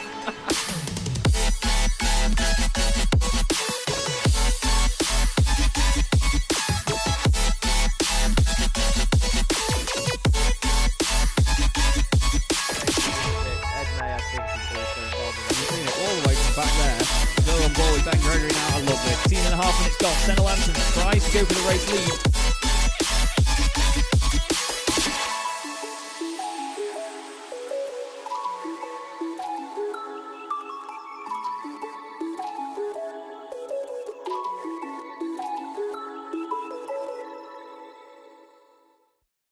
Racing isn't easy, but experiencing it is.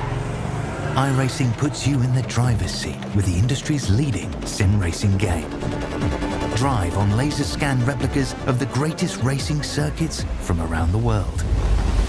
Go head to head against other drivers chosen by skill-based matchmaking to ensure competitive racing at every level. Compete across all your favorite series. In officially licensed cars, engineered to deliver the most accurate driving experience possible.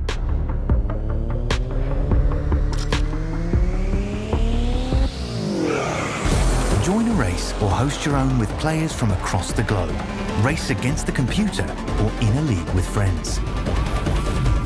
Feel the thrill behind the wheel. Visit iRacing.com.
Thanks for waiting there, everybody. Hello again, Chaz, Draycott and Ed May here for the Sim Racing Magazine GT3 Winter Tour by Derbyshire Holiday Homes.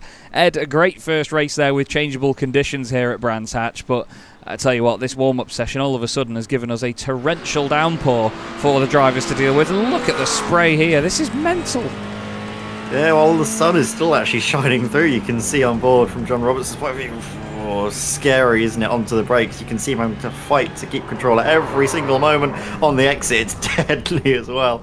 I'll tell you what, forget the wet tyres. You're going to be better off with oars around here at this rate. Yeah. It's just absolutely torrid weather for racing. But race they will, and put on a show will certainly be treated to as well.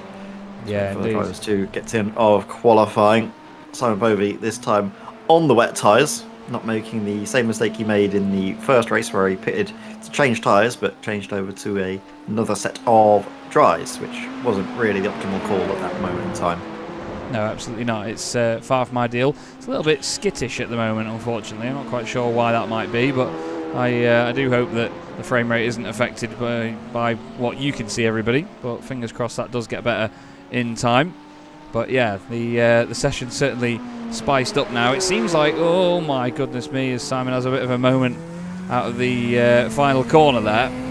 You can see they're avoiding the sort of rubbered in line. It seems like that rubber is built up massively for some reason. So yeah, it's very strange. We do know that, oh, around it goes. Well, actually, you know what? The gravel saved Simon Povey there, didn't it? It really did save him. But it's interesting because iRacing does simulate a little bit of time between these sessions from one to the next. So what it seems to have done is it's added rubber to the circuit here, and, well, it's just basically made it a very rubbered-in track all of a sudden, whereas there was actually no cars on circuit between then and now for some reason. Oh, there's Tim Perry in the wall. Ouch. Scary stuff, this. Just looking as well at the times coming through in this practice session, just to see who's got the sort of the best of the wet conditions so far.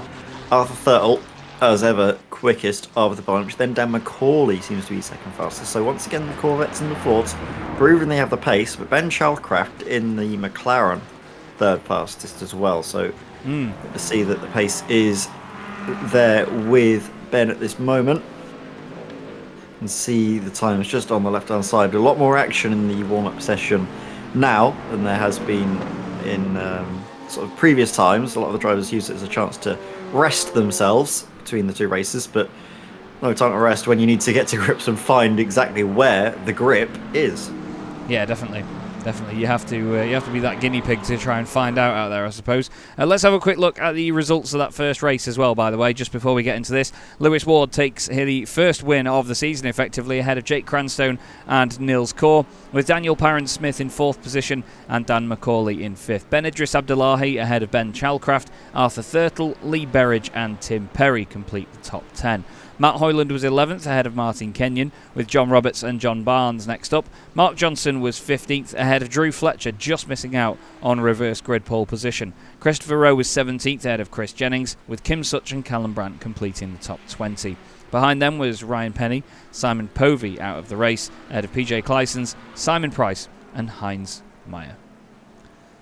So again, yeah, I do apologise for the little stutters that we're seeing here, everybody. I think there's a little bit of added GPU load to make sure that Ed and I are in sync with all of this. I stream the feed to him on these as live broadcasts, so it's been reduced as much as it can be. But obviously, Ed still needs to be able to see the timing and things as well. So yeah, I do apologise for any of the stutters and so on, but that's just part and parcel of this, I'm afraid. You're going to have to just deal with it. But it doesn't seem that bad. It's only sort of high motion scenarios where it goes across like that. You see the odd stutter. But I tell you what, it's not even letting off either, is it here, Ed? The rain is continuing to fall down quite aggressively. It really is. It's certainly, well, chucking it down, for want of a better phrase. It's not seemingly getting any dry out there, as again, it's right on the exit, isn't it, where the cars seemingly are fine, and then they just hit a massive patch of water and get pitched around. Whoa! You couldn't make that up, could you? Callum Brandt into the right-hander at the top of the hill, and yeah, Sheen Curve, not his friend on that occasion. Look at them skating around. It's a good time to thank our sponsors for this one. Derbyshire Holiday Homes, of course, the title sponsor of the SRM GT3 Winter Tour by Derbyshire Holiday Homes. Thanks also to Oris Analytics for their sponsorship and Bespoke Shelters. It really does mean a lot to have the support. As always, guys, we hope you're enjoying the show, regardless of the limitations of an AVS live broadcast as well. As, ooh, dearie me, John Roberts having to save the car on the way into the corner, not just the outside, or the way out of the corner, I should say. Look at, I mean, all of that standing water at the sort of apex of Graham Hill Bend. It's such a nightmare to try and get through, as we've now moved from the practice session now to the cars lining up on the grid for the race proper. The second race of the evening, with the rain still continuing to fall. The track not really seeming any drier, is it? No, absolutely not.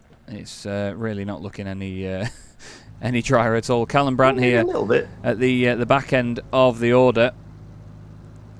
He's going to be hoping for a little bit more luck in this one, starting from all that way down. It's John Barnes starting on pole position, and you can see all the wipers there moving in sync, which is lovely to see.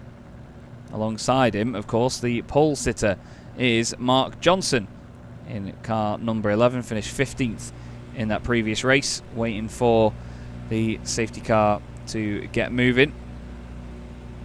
We'll have to try and see. Can we get the grid up on here? No, we have apparently Simon Povey on. That's actually the result of qualifying from earlier, isn't it?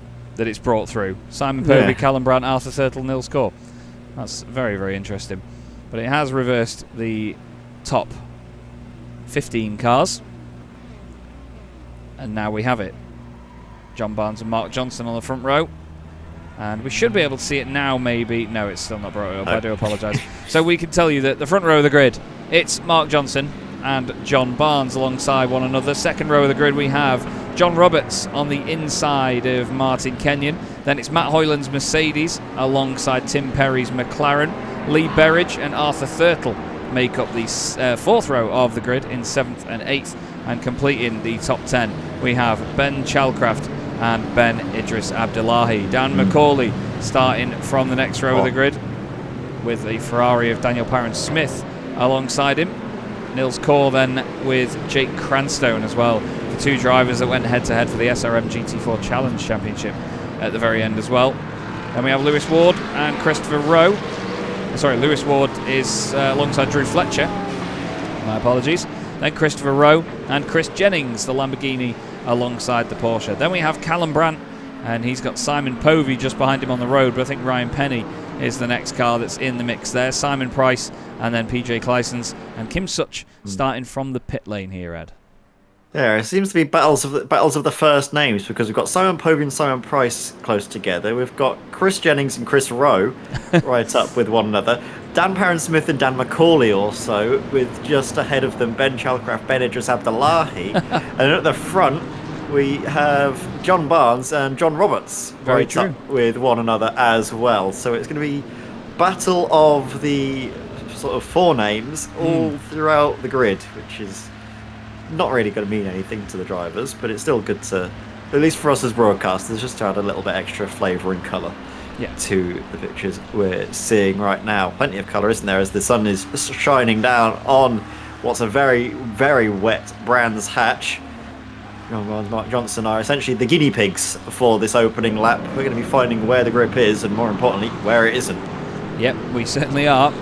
I'm going to apologise in advance for any frame rate here, everybody, but still, we come round the final corner then for round 4 of the Sim Racing Magazine GT3 Winter Tour by Derbyshire Holiday Homes. It's that gorgeous Castrol McLaren 720S GT3 of Mark Johnson that leads us, and he is away nice and early there down the not start finish straight here at Brands Hatch, and look at the sun shining off the water as they head down into Paddock Hill Bend for the first time. Is everybody going to behave themselves? Let's have a look at how the Mustangs make it through, shall we, after their shenanigans earlier on. Dan McCauley in the thick of it. Look at all the spray. There's so much of it. Dan heading down the inside here to try and keep it tidy. He's got cars right next to him as well. One of the Ferraris there, I think that's Daniel Parent-Smith. He tries to squeeze it in there. There's loads of water being kicked up from John Roberts. There's a bit of shenanigans behind maybe. No, it doesn't look like it. Round the outside he goes there with John Roberts just in front of him in that McLaren, having a wiggle this way and that way. Arthur Thurtle on his left-hand side. Through the middle he goes. Wow. Very, very naughty stuff here. Ben Idris Abdullahi in the thick of it as well. He's got John Roberts to his outside, and it's not getting any easier, is it, Ed, as they head down for the first time down Pilgrim's Drop, side by side for the lead. Everything is puckering in every single driver's cockpit right now. It's sketchy stuff in towards... Oh, Thurtle! Last one around, Thurtle's round. Thurtle just getting caught out onto gravel there, but managing to keep it going. Needs to be careful on the rejoin. Just up ahead now, Simon Povey, the two Corvettes right up there with each other. There's Matt Hoyland struggling a little bit in the wet conditions as well. Matt dropping down now into 16th place. Oh, that was close there. That was Drew Fletcher and Arthur Thurtle. Drew didn't want to give him an inch. There's a drama in the background. Chris Jennings has gone off the circuit, I can see on the timing screen. But how on earth they've all survived there, I really do not know. We caught up with Dan McCauley earlier. He's now into 4th place, sideways around the final corner behind Tim Perry. But it's Martin Kenyon leading the way in the Lamborghini. He took his first class win in the ESR GT4 Championship earlier this week. And now he's hoping to take an overall win here in the SRM GT3 Winter Tour. McLaren 2nd and 3rd, Mustang in 4th, and then a couple of Ferraris in 5th and 6th places as well. Here we go. John Barnes. Oh, Dan's off. Ooh. And Mark was off. They've managed to recover just about, but yeah. big drama there, but Dan McCauley, we know he's got a lot of pace here. Can easily try and find himself up in a good position if he's able to obviously keep it on the track. That's the main thing. That's Lewis Wardoff. Lewis Wardoff as well. The Mustang not fun in these conditions, it seems. They did say that in the YouTube chat earlier on, but my oh my, there's so many position changes, so many cars moving around so much. Dan Parent-Smith is not off the road. John Barnes is, though. That's the Ferrari just hidden behind the hill there, and John is flying down the order, unfortunately, as whoa, big old moment for Dan. Every time we come back to Dan, he's having some sort of drama. It's absolute chaos wherever Mr. McCauley's involved. He's going to need to lie down. He's probably still lying down now after this, but goodness me, these conditions are so tricky. There's a car off there. That's, I think, Christopher Rowe in the background. I don't know where to look at. I really don't know. Christopher Rowe needs some oars. It's definitely tricky conditions out here. Look at it. It's just an absolute ocean of cars, water, spray. You can't see anything at all. Simon Povey's trying to find any way past, but also needs to worry about keeping himself on track as well. Through Sterling's having a massive snap of oversteer there, just kicking a couple of wheels into a wet patch. Oh, get your breath back, everyone. We're in for a very exciting race. Oh. All the way around. Oh dear, Dan McCauley. Donald's going backwards. Not a pretty sight. And not for the first time. Not for the first time. That's not just delivery. Elon can't help you now, mate. Tim Perry, second position. Looking very promising right now, actually. Catching up to Martin Kenyon for this race lead as the back end of the car wants to go in a completely different direction to the front. This has been highly entertaining, and there's only been 2 laps. Tries to keep it clung together for the inside. Oh my goodness me. Look at how twitchy it is, man. As someone who loves racing in these conditions, even I'm thinking this is a little bit too sketchy with the amount of cars close together. You sort of pulling that face, you're grimacing, your sort of cheeks are being pulled back behind your head of just like, oh, please don't have a massive incident as the drivers are going side by side up in front. They're not listening. I mean, it's not like they can. This has already happened. And the Porsche pitched around sideways. Carefully, doesn't get collected. Oh, he did. There was a big one in the background. Slapped there by Ryan Penny in the McLaren. There's bodywork and everything everywhere. Ryan's go, oh, hello. That's John Barnes styling it out there through Hawthorne. Good God, you couldn't make it up. But that was a massive hit there by Ryan Penny into the side of Drew Fletcher's Porsche. Martin Kenyon carrying on in the lead of the race, but Tim Perry, such has been the way he's been able to go about things so far, already finds himself now up in contention for the race lead. Martin, though, he's certainly been able to keep to grips with the circuit. Both him and Tim have about a nearly 5 second advantage to the pack in behind. Certainly, it's mainly about survival, I think, in this opening phase of the race. We're seeing maybe a little bit of the standing water being sort of kicked up. It doesn't look as bad as it was at the start. There's still rain falling, but there's certainly patches now where the grip is a lot easier to find. Daniel Parent-Smith is having to find some grip on the grass at the moment, and I don't think he's going to do that as he tries to get the Ferrari going again in these wet conditions. Nils Core has got all sorts of cars around him. Ben Chalcraft just behind in the McLaren, then the Corvette of Arthur Thurtle, then Lewis Ward's Mercedes, then his Mustang. Wow. Let's have a look at these lot then as they come up towards Hawthorne. They said this break. Well, Simon's just said that braking zone was a horror show, and there's another part of it. There's another episode. Lewis Ward sideways. Still sideways. Whether he's on the black stuff or the green stuff, it's constantly sideways. Simon Povey's going to go past saying, oh, hello again, mate. Good to see you. Callum Brandt making up some places as well here, actually. He's managed to come through from right near the back of the pack. He's just tiptoeing his way around the circuit. 23 minutes still to go here, Ed, and honestly, all it could take is one mistake by any of these drivers. Oh, there's one. Ben Chalcraft sideways. It may look like a sponge, but it's certainly not absorbing the water as that McLaren. Ben Chalcraft dropping down the order, and I'm afraid, well, that's going to put pay to his chances of being right near the front. But all of a sudden, Kenyon is absolutely on fire now. He's really loving it out in front. Fastest driver out on the circuit at this moment in time. Doesn't seem like anyone can really match him for pace. We know how good he is behind the wheel of a GT3. It seems to be his happy place, doesn't it, Martin Kenyon? right now behind the wheel of Oh, Lamborghini. As never we mind. say that, the curse of the commentator strikes even when we're not live, as through goes Tim Perry into the lead of the race. Martin Kenyon just hitting a little bit of a sketchy patch as he turned in. Tim Perry, like he was almost about to exit onto the grass as well. You can definitely see some dry areas now appearing on the circuit, even with the rain falling, just because there's so many cars sort of displacing the standing water. Oh, That's Jake Cranstoun off as sliding through the picture is Matt Hoyland with a very battered and bruised Mercedes. I tell you what, they're making it entertaining, these lot, aren't they, with the way that they're just flying through shot like that. Let's have a look at Arthur Thurtle. Let's just stay with one car for a minute, please, because there's just so many people having an off, having a drama. But again, this is what we love about iRacing. You know, it's wet weather is absolutely brutal. It really doesn't let you get away with anything. And at the end of the day, they sort of said to everybody, you really want wet weather? You really want it? We're going to do it realistically. It's going to be difficult. And everybody went, yeah, we really want it. Please give it to us. And now they've gone, oh, I don't like it. It's really hard. What did you want? Like, what do you want? You know what I mean? Like, what do you expect? But it's great to see that, much like in the real world, there are drivers that are really, really good in the wet compared to in the dry. You know, there are still standout performers in the wet conditions, aren't there?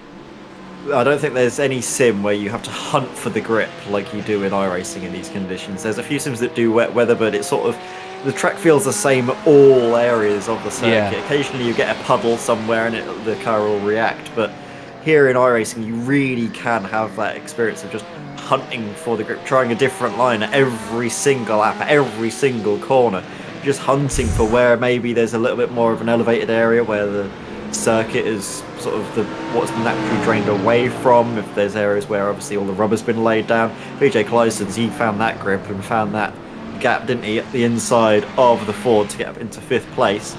Well, it's amazing that he's in 5th, because let's not forget where he finished race 1. Yeah, he was out of race 1 by multiple laps, so he's come from the back of the grid up to 5th position in 10 minutes.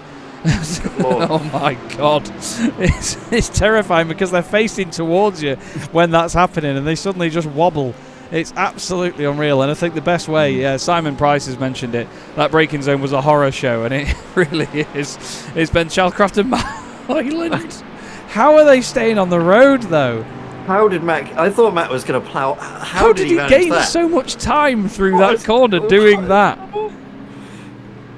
That's just balmy.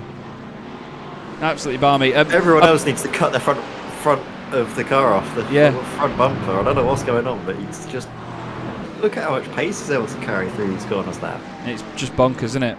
Absolutely bonkers. Apologies, we're not sort of keeping up to date with who's gained how many places and where, everybody. Because of the changeover in the sessions, that data has carried over from where the grid was for some reason. I think it's based on the earlier grid. So it's all changed around. I'm sorry about that, but it is what it is. Side by side then, Lewis Ward and Dan McCauley. These two have both had a very dramatic race so far. They've got Christopher Rowe behind them in the Porsche. Tim Perry saying there that the Porsche could brake on the rubbered line where the other cars couldn't. And to be fair, that's the Porsche stability. It's always been a platform, whether it's the Cayman or the 911, that's great on the brakes, isn't it? Really, it's one of its strongest suits. Even, like you said, the Cayman, the Porsche 718 that is raced in the GT4 category. We've seen it just come through for so many great results. Obviously, with the eventual champion, wasn't it, behind the wheel? Just trying to see where actually Jake Cranstoun is. Currently all the way down in 18th. So it seems that not having as good fortune as he did in the Porsche in the wet. But saying that, he had so much pace, didn't he, right at the end of the first race in those changeable conditions. Yeah, he did. Yeah, It doesn't seem to carry over, as I thought we just came to him. Just exiting a little incident he had earlier. It's been seen him drop down into 9th place. Matt Hoyland all of a sudden maybe took a little bit too much into Hawthorne's on that occasion. Well, I'll tell you what, it's interesting to see that, you know, as you mentioned there about Jake's pace, you know, he's great when it's the changeable conditions, but when it's just full wet, maybe a little bit too confident. That's the thing. There's a fine margin, isn't there? You're on a real knife edge in any wet conditions in iRacing, and you can overdo it very quickly. Ben Idris Abdullahi's making a Mercedes work, though. We've seen him do this before. Back down the inside, into the hairpin. That is Mark Johnson and the McLaren on his outside. Mark holding on well at the moment, third place overall. Kenyon in second. Nearly a touch between the two of them. They've got PJ Clysons behind them now as they head down towards Graham Hill Bend. Round the outside, Ben Idris Abdullahi. Great bit of driving that. Lovely respect from Mark Johnson and great control there to make sure that the car didn't run wide into him. And now they've got the Porsche just behind as well. Once again, Ed, we're seeing a great mix, aren't we, here, of cars that are just so many different manufacturers at all different points of the race. Yeah, and it's all of that variety of how they're not only dealing with it in the dry, but now in the wet, and which cars are the best ones to be when the rain is starting to fall. And at the moment, it doesn't seem like the Ford is the car to be in. As I say that, though, Niels Core is doing a decent job, isn't he, up in 6th place? I think PJ Clysons has just gotten ahead of Mark Johnson as well now. So he has just up ahead of that beautiful Castrol McLaren. Sorry, I was flicking through some of the cameras very quickly there just to catch Povey off the road. It's my favourite thing to broadcast. We've got multiple cars all overtaking one another. The timing screen is moving around like mad. Ben Childcraft is off the road and Matt Hoyland nearly hit him again. I say hit him again. Matt Hoyland went off in the same place again. Ben Childcraft now doing a 3-point turn. That's John Barnes trying to find a way around the very shiny Mercedes. At least it stays clean in these conditions. But look at Tim Perry. Leads the race. Identical lap times from Kenyon and Abdullahi behind him. But Tim Perry, he's making this work at the moment, Ed. Hats off to him. Yeah, he's in the perfect there. Obviously, he's going to be the first to hit the track now, but he's been around the circuit so many times that I think he's really found where the grip is and where it isn't, and can just now start to focus on getting through this and basically managing that gap he has to Martin Kenyon and Ben Idris Abdullahi until the end of the race. Yeah, he's now... Flipping heck, I've just noticed as well, we're not even fully halfway through the race. No, we're not. The action has just been non-stop. I need a rest, but we're not getting any of that, and the drivers certainly aren't either. Yeah, I was going to say, you were talking about like winding it down to the end, but they're not even halfway yet. We've got a long old time to think about this. But yeah, there has been a lot going on in this race. Thanks once again to the championship sponsors, Derbyshire Holiday Homes, Oris Analytics, and of course Bespoke Shelters. Thanks all to the drivers as well for being involved in this, because they make it so entertaining, and everybody behind the scenes that helps make this series what it is. This is really, really good fun to have this going, and especially after the setback of Alton Park with the fuel issues. It's lovely to see that there's been such widespread support from the drivers and everyone involved to continue on racing just like this. I do apologise for the frame rate issues here, everybody. It's just part and parcel when we're in the wet with a broadcast that we have to do in this format, but it's not as bad as as it could be, let's just put it that way. Callum Brandt is off the road in the Audi. I was really hoping that he could make this work in this race, Ed, because he had such rotten luck earlier. Abdullahi has just got off. Typical Chaz timing. Look away, and there's an incident. That gives Martin Kenyon a bit more breathing room now in second position in that Lamborghini. But he's going to have PJ Clysons right up behind him. We know that PJ's got a lot of pace behind him. Had a great race, didn't he, in the sort of opening couple of rounds.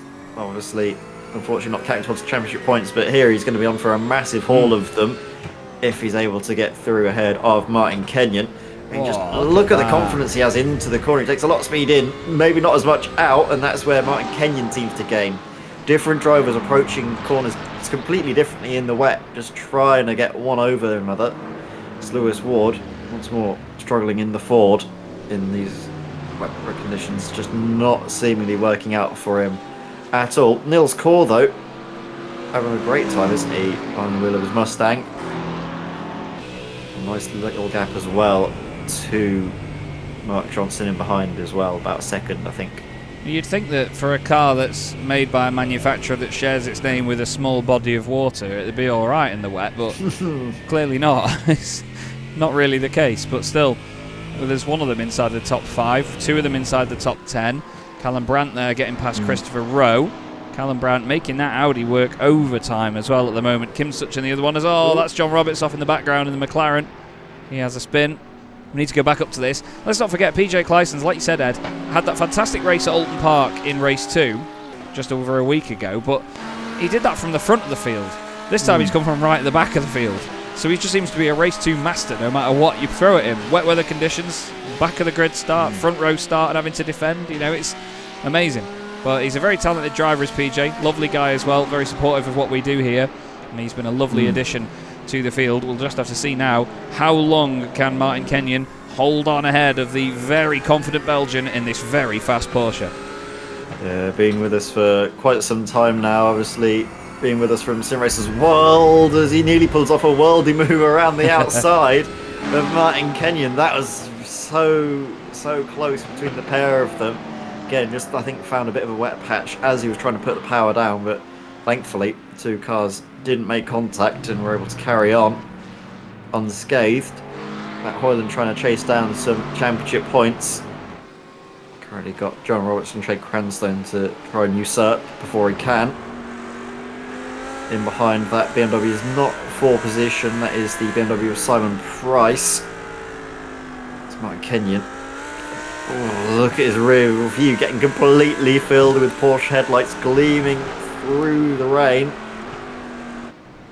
Martin, though, he doesn't seem to be cracking at all under the pressure, is he? He's maybe going to go a little bit defensive into Sterling's. No, he isn't. The door's been left just open enough for a Porsche to slip through.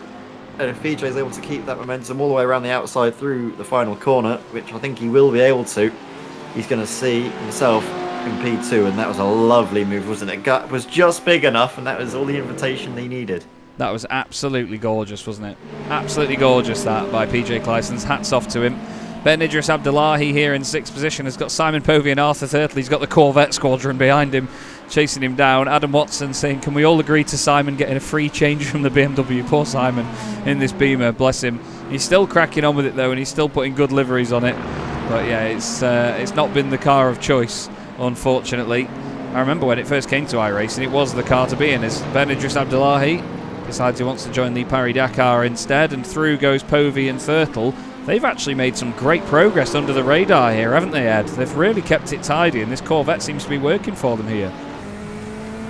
Yeah, I can see it's nice between the two of them, isn't it? Simon Povey and Arthur Thurtle. I mean, it's not been plain sailing for either driver. We've both seen them have their moments so far.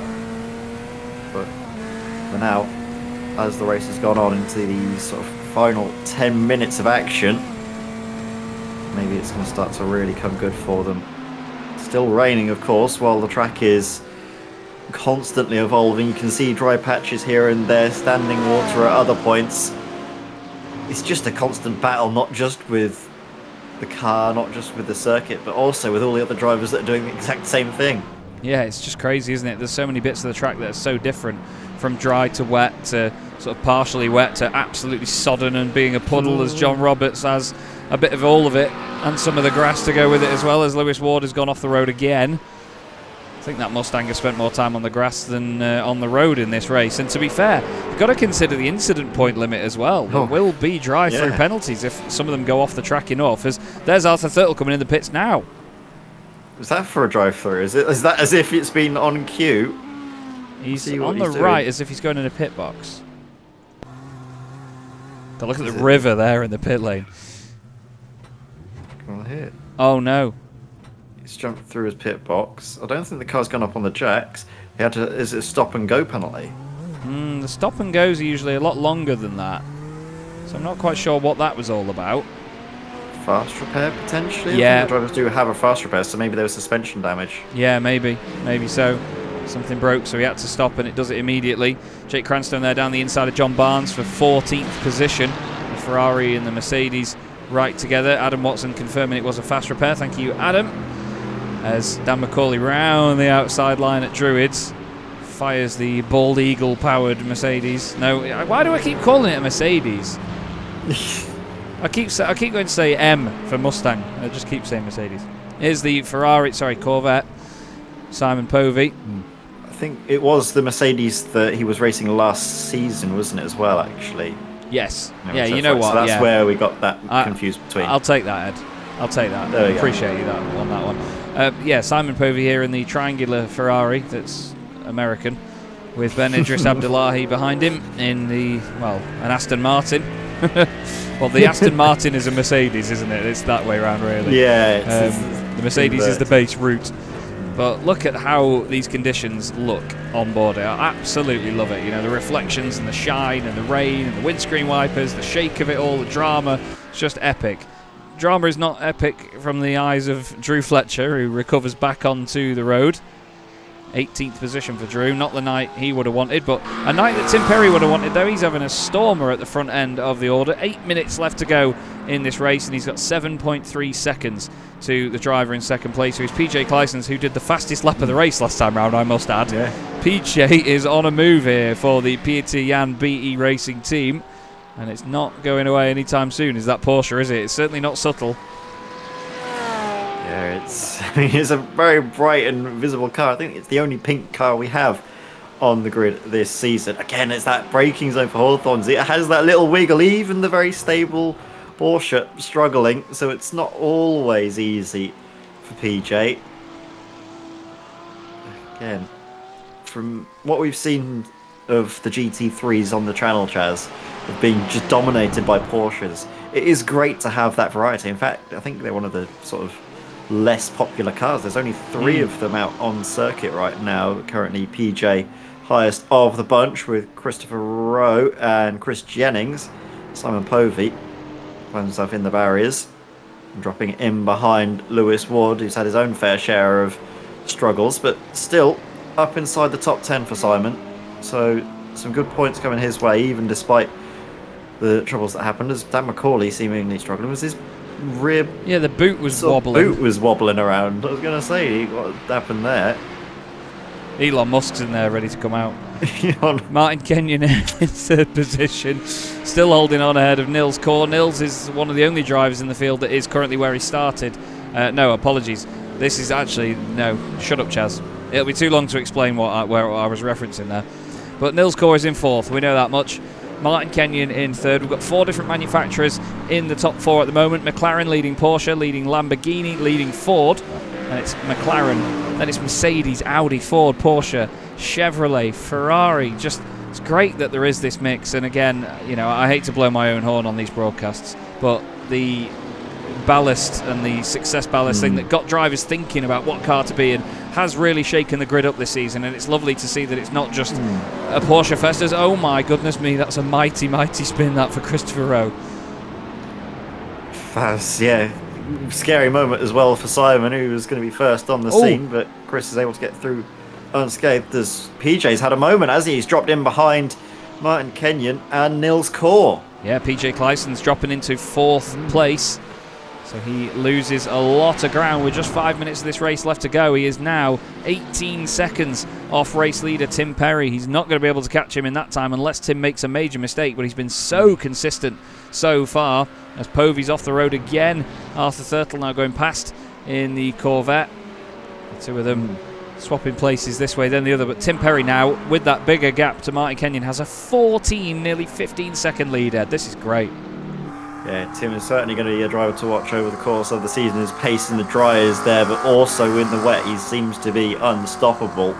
And with that 20% chance of rain for all future rounds of the season as well, does mean that Tim could certainly be a favourite for the title here in the GT3 Winter Tour. Look at the line he was taking all there. Those lines, yeah. It looks like he's going to fall off the circuit, but that seems to be where the grip is. Breaking off line on the way in, going way out to the outside where there's definitely not been any rubber laid down. Working out for him, 100%. Lee Berridge now with big Mercedes chasing down. Look, you can actually see the trophies on the front end of... Show off. Oh, there's those cars. There's Thurtloff in the gravel, getting back up and rolling. It seems to be, as soon as one Corvette has an issue, the next one has to sort of have one as sort of a reply. Yeah, they're playing a positional leapfrog, aren't they, at the moment, where they just go one past the other. They just keep alternating who has the moment. This is Nils Core. PJ Clysons has been absolutely unreal in this race. Absolutely unreal. And now he is right up behind Nils Core and Martin Kenyon with just 3.5 minutes left to go. These podium positions are far from decided. Oh, they are fully up for grabs. You can see Martin Kenyon getting Nils Core ever closer to his rear bumper as Martin Kenyon's running wide, and he's actually going to lose out here not just to Nils Core but also PJ Clysons, with the role of just one mistake coming through for Martin Kenyon. All of a sudden he sees himself drop back from 2nd down into 4th. Yeah, it's just one moment like that can change it all, and all of a sudden PJ Clysons goes from 4th up into 2nd. Nils Core now still with a net 3rd place. After all of that, the Mustang has to almost come to a stop mid-corner. John Barnes is off the road again. We come back to this, and Nils Core now, he's just going to hope that he can follow PJ Clijstens in front, but I don't think that this Mustang is going to be the one. Definitely not the car you want before. Oh, that's... Again, he's going up the inside. Wow, that was brave from Martin. He got fair play because he got it stopped enough to not hit Nils, but it was borderline irresponsible, that send up the inside, wasn't it? But he managed to get it stopped. It certainly wasn't polite. Let's put it that way. It was very brutal.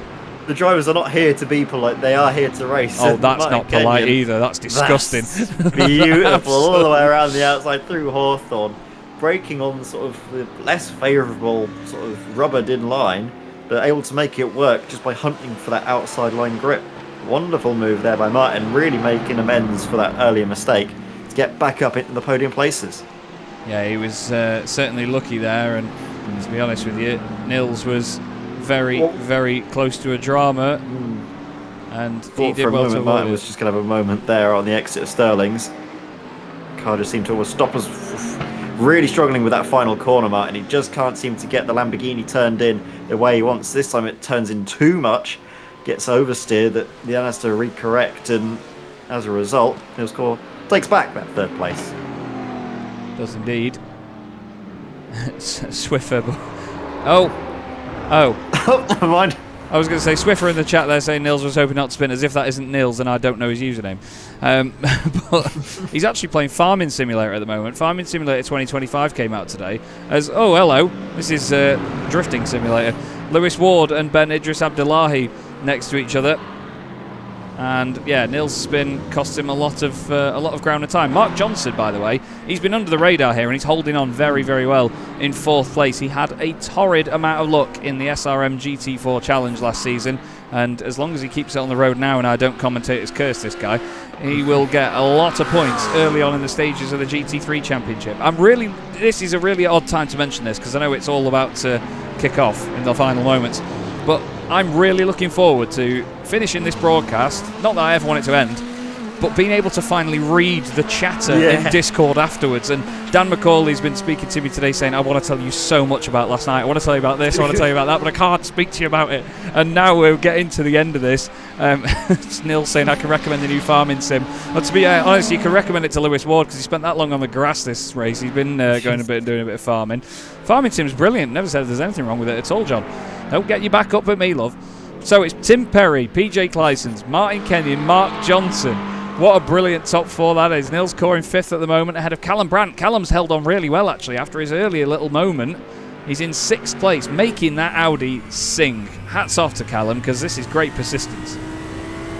Yeah, and it's, I think, about the way the car's balanced, where the weight is. With it being placed in the middle of the car, he's been able to sort of balance it on that fine knife edge, which is where you tend to find the grip in these cars. Just on the very verge of sliding is where you can get the grip. It's sort of known as the slip angle, where you're just sort of getting it through and then able to carry the momentum without losing sort of the speed as a result.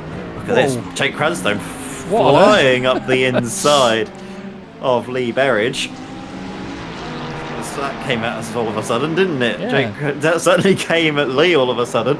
There's Jake now with the inside line, gets up and holds on to that basis. Or Simon having a little mini moment himself once more, potentially losing out to Christopher Rowe. I think Simon's just lost out to Chris. Oh dearie me! Arthur Thurtle and Lee Berridge coming to blows right at the end of the race there. Arthur able to get the car up and rolling, and front end is. Yeah, certainly doesn't look very pretty without the bumper on there. But Tim Perry, what a faultless drive from him. Managed to keep his car on the road, keep his head cool when all others lost, and he wins the 2nd round of the Sim Racing Magazine GT3 Winter Tour in partnership, of course, with Derbyshire Holiday Homes. And PJ Clijstens, hats off to him. That's unreal. After the disappointment of missing out on what would have been a great result at that 2nd race at Alton Park, he answers back with a 2nd place, a brilliant drive, starting from way at the back of the grid as well. And Martin Kenyon, a podium for him, That's going to be some massive championship points going his way. What a race that was. Yeah, that's epic stuff for Martin Kenyon getting his podium. He'll be over the moon with that. Hats off to Mark Johnson as well, 4th place. Like I said before, he's had so much hard luck in previous races in SRM in the last couple of seasons. He'll really, really be happy with that. Nils Kaur, the highest placed Ford in the field. Simon Povey eventually coming home in 10th, just ahead of Christopher Rowe. Arthur Thurtle will be next across the line. Lee Berridge says that he mistook the white flag for the checkered flag, cost him P9. Ben Chalcraft's just going to pip him to the post as well, and he does. Ben Chalcraft gets him on the line. John Roberts gets the last point scoring position. And series sponsor Drew Fletcher will be hoping that we don't show him crossing the line, but here you go, Drew. We love you loads. Drew crossing the line in 16th position. And understandably, even though that Porsche does sound delightful, wants to pull it over as soon as possible. Kim Such will be the last car to cross the line. I think Dan McCauley was a lap down in the end, actually. And unfortunately lost all that. I was just noticing because he was behind Kim on the timing, so I was going to see if we needed to switch to him next. But Kim Such crosses the line and he completes the 17 cars, well, 19 cars finished actually. Simon Price there in the background of the BM. Hats off to you, Simon. Great persistence on that one. But what a drive that was, Ed, by Tim Perry. Very, very well done indeed. He and that McLaren bonded beautifully there, didn't they? That was an amazing drive. Like you say, it was driver and car working together. Maybe not working together so well for the donuts as he slams the rear end into the sort of, I guess, into the pit wall. As you can see how little grip there is on the grass, considering he's just slamming it flat to the floor and it's not really going anywhere apart from just spinning the tyres. Yes, indeed. Still, great stuff from those boys. Really, really well done. And we'll have a look at the results of that race. Tim Perry wins round number 4. Come on, Chaz. To round number 4 of the championship. PJ Clyson's a great 2nd place. Martin Kenyon, very well done for his podium result. And Mark Johnson, some big points for him as well. Nils Kaur finishes in 5th place ahead of Callum Brandt in the Audi. Great recovery from Callum too. Lewis Ward, despite being off the circuit for 90% of that race, still ended up in 7th ahead of Ben Idris Abdullahi. Jake Cranstone in 9th and Simon Povey in the top 10. Next up was Christopher Rowe, Arthur Thurtle in 12th, Ben Chalcraft 13th ahead of Lee Berridge, and John Roberts completes the points scorers. Then it was Drew Fletcher in 16th ahead of Kim Such and Dan McCauley. He was joined a lap down by Simon Price. John Barnes was 20th and Matt Hoyland was 7 laps down. Chris Jennings, Daniel Parent-Smith, Ryan Penny and Heinz Meyer did not finish the race. Well, to be fair, Ed, normally at this point we'd do interviews, but we are going to sign off here after the first full night of sprint racing here without the fuel worries. That was a brilliant, brilliant night of racing, wasn't it? I love the reverse grid race because we never knew where to look. Yeah, that was an amazing, amazing night, and so glad to see that the sort of 20% rain chance came into effect early on in the season, and we were really treated to an absolute spectacle. We were wondering how the drivers would adapt if the rain did come, and my God, it came with some force and vengeance. But I mean, that was an amazing race. So much action. I can completely understand why everyone was sort of telling you, Chaz, just I want to tell you about this. I want to mention what happened in the second race, but we can't because obviously, as live, we wanted to keep as spoiler-free as possible. And my word, that was an amazing way to start off the season proper, I think it's fair to say. Absolutely was. Thank you, everybody, for being a part of this. Thank you, all the drivers, for being involved and for the support as well. Thank you to you, Ed, as well. Great stuff. And thank you for your availability on this Wednesday evening to do this as an live broadcast. And thanks, of course, to the championship sponsors. Of course, Derbyshire Holiday Homes, the championship sponsor themselves, the title sponsor of the SRM GT3 Winter Tour. Thanks also to Oris Analytics and Bespoke Shelters for their continued support of what we do here at Sim Racing Magazine and here on Chaz Draycott Media. That's all from me and Ed in the commentary box here tonight, everyone. We really hope you've enjoyed the show. Thank you so much to all of you that have joined us, especially the drivers that have come in chat as well to let us know and give us a sort of live narration of how the race was going. We really do appreciate it. That's all from us here, though, like we say, and we will see you again in just under a week's time for rounds 5 and 6.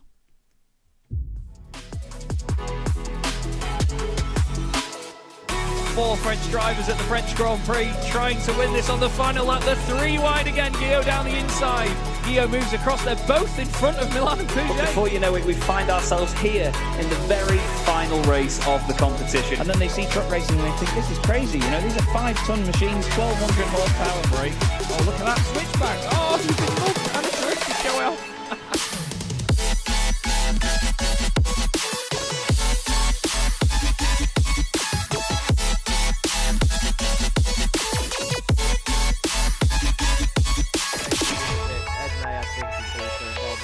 All the way from back there. They're on board with Ben Gregory now. I love it. 18.5 minutes gone. Senna Lanson tries to go for the race lead.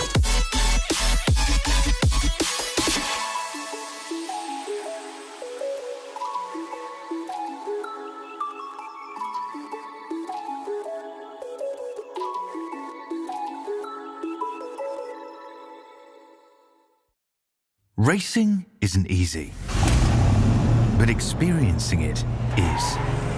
iRacing puts you in the driver's seat with the industry's leading sim racing game. Drive on laser scan replicas of the greatest racing circuits from around the world. Go head to head against other drivers chosen by skill-based matchmaking to ensure competitive racing at every level. Compete across all your favorite series. In officially licensed cars, engineered to deliver the most accurate driving experience possible.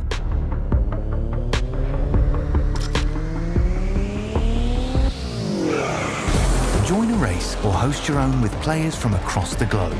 Race against the computer or in a league with friends. Feel the thrill behind the wheel. Visit iRacing.com.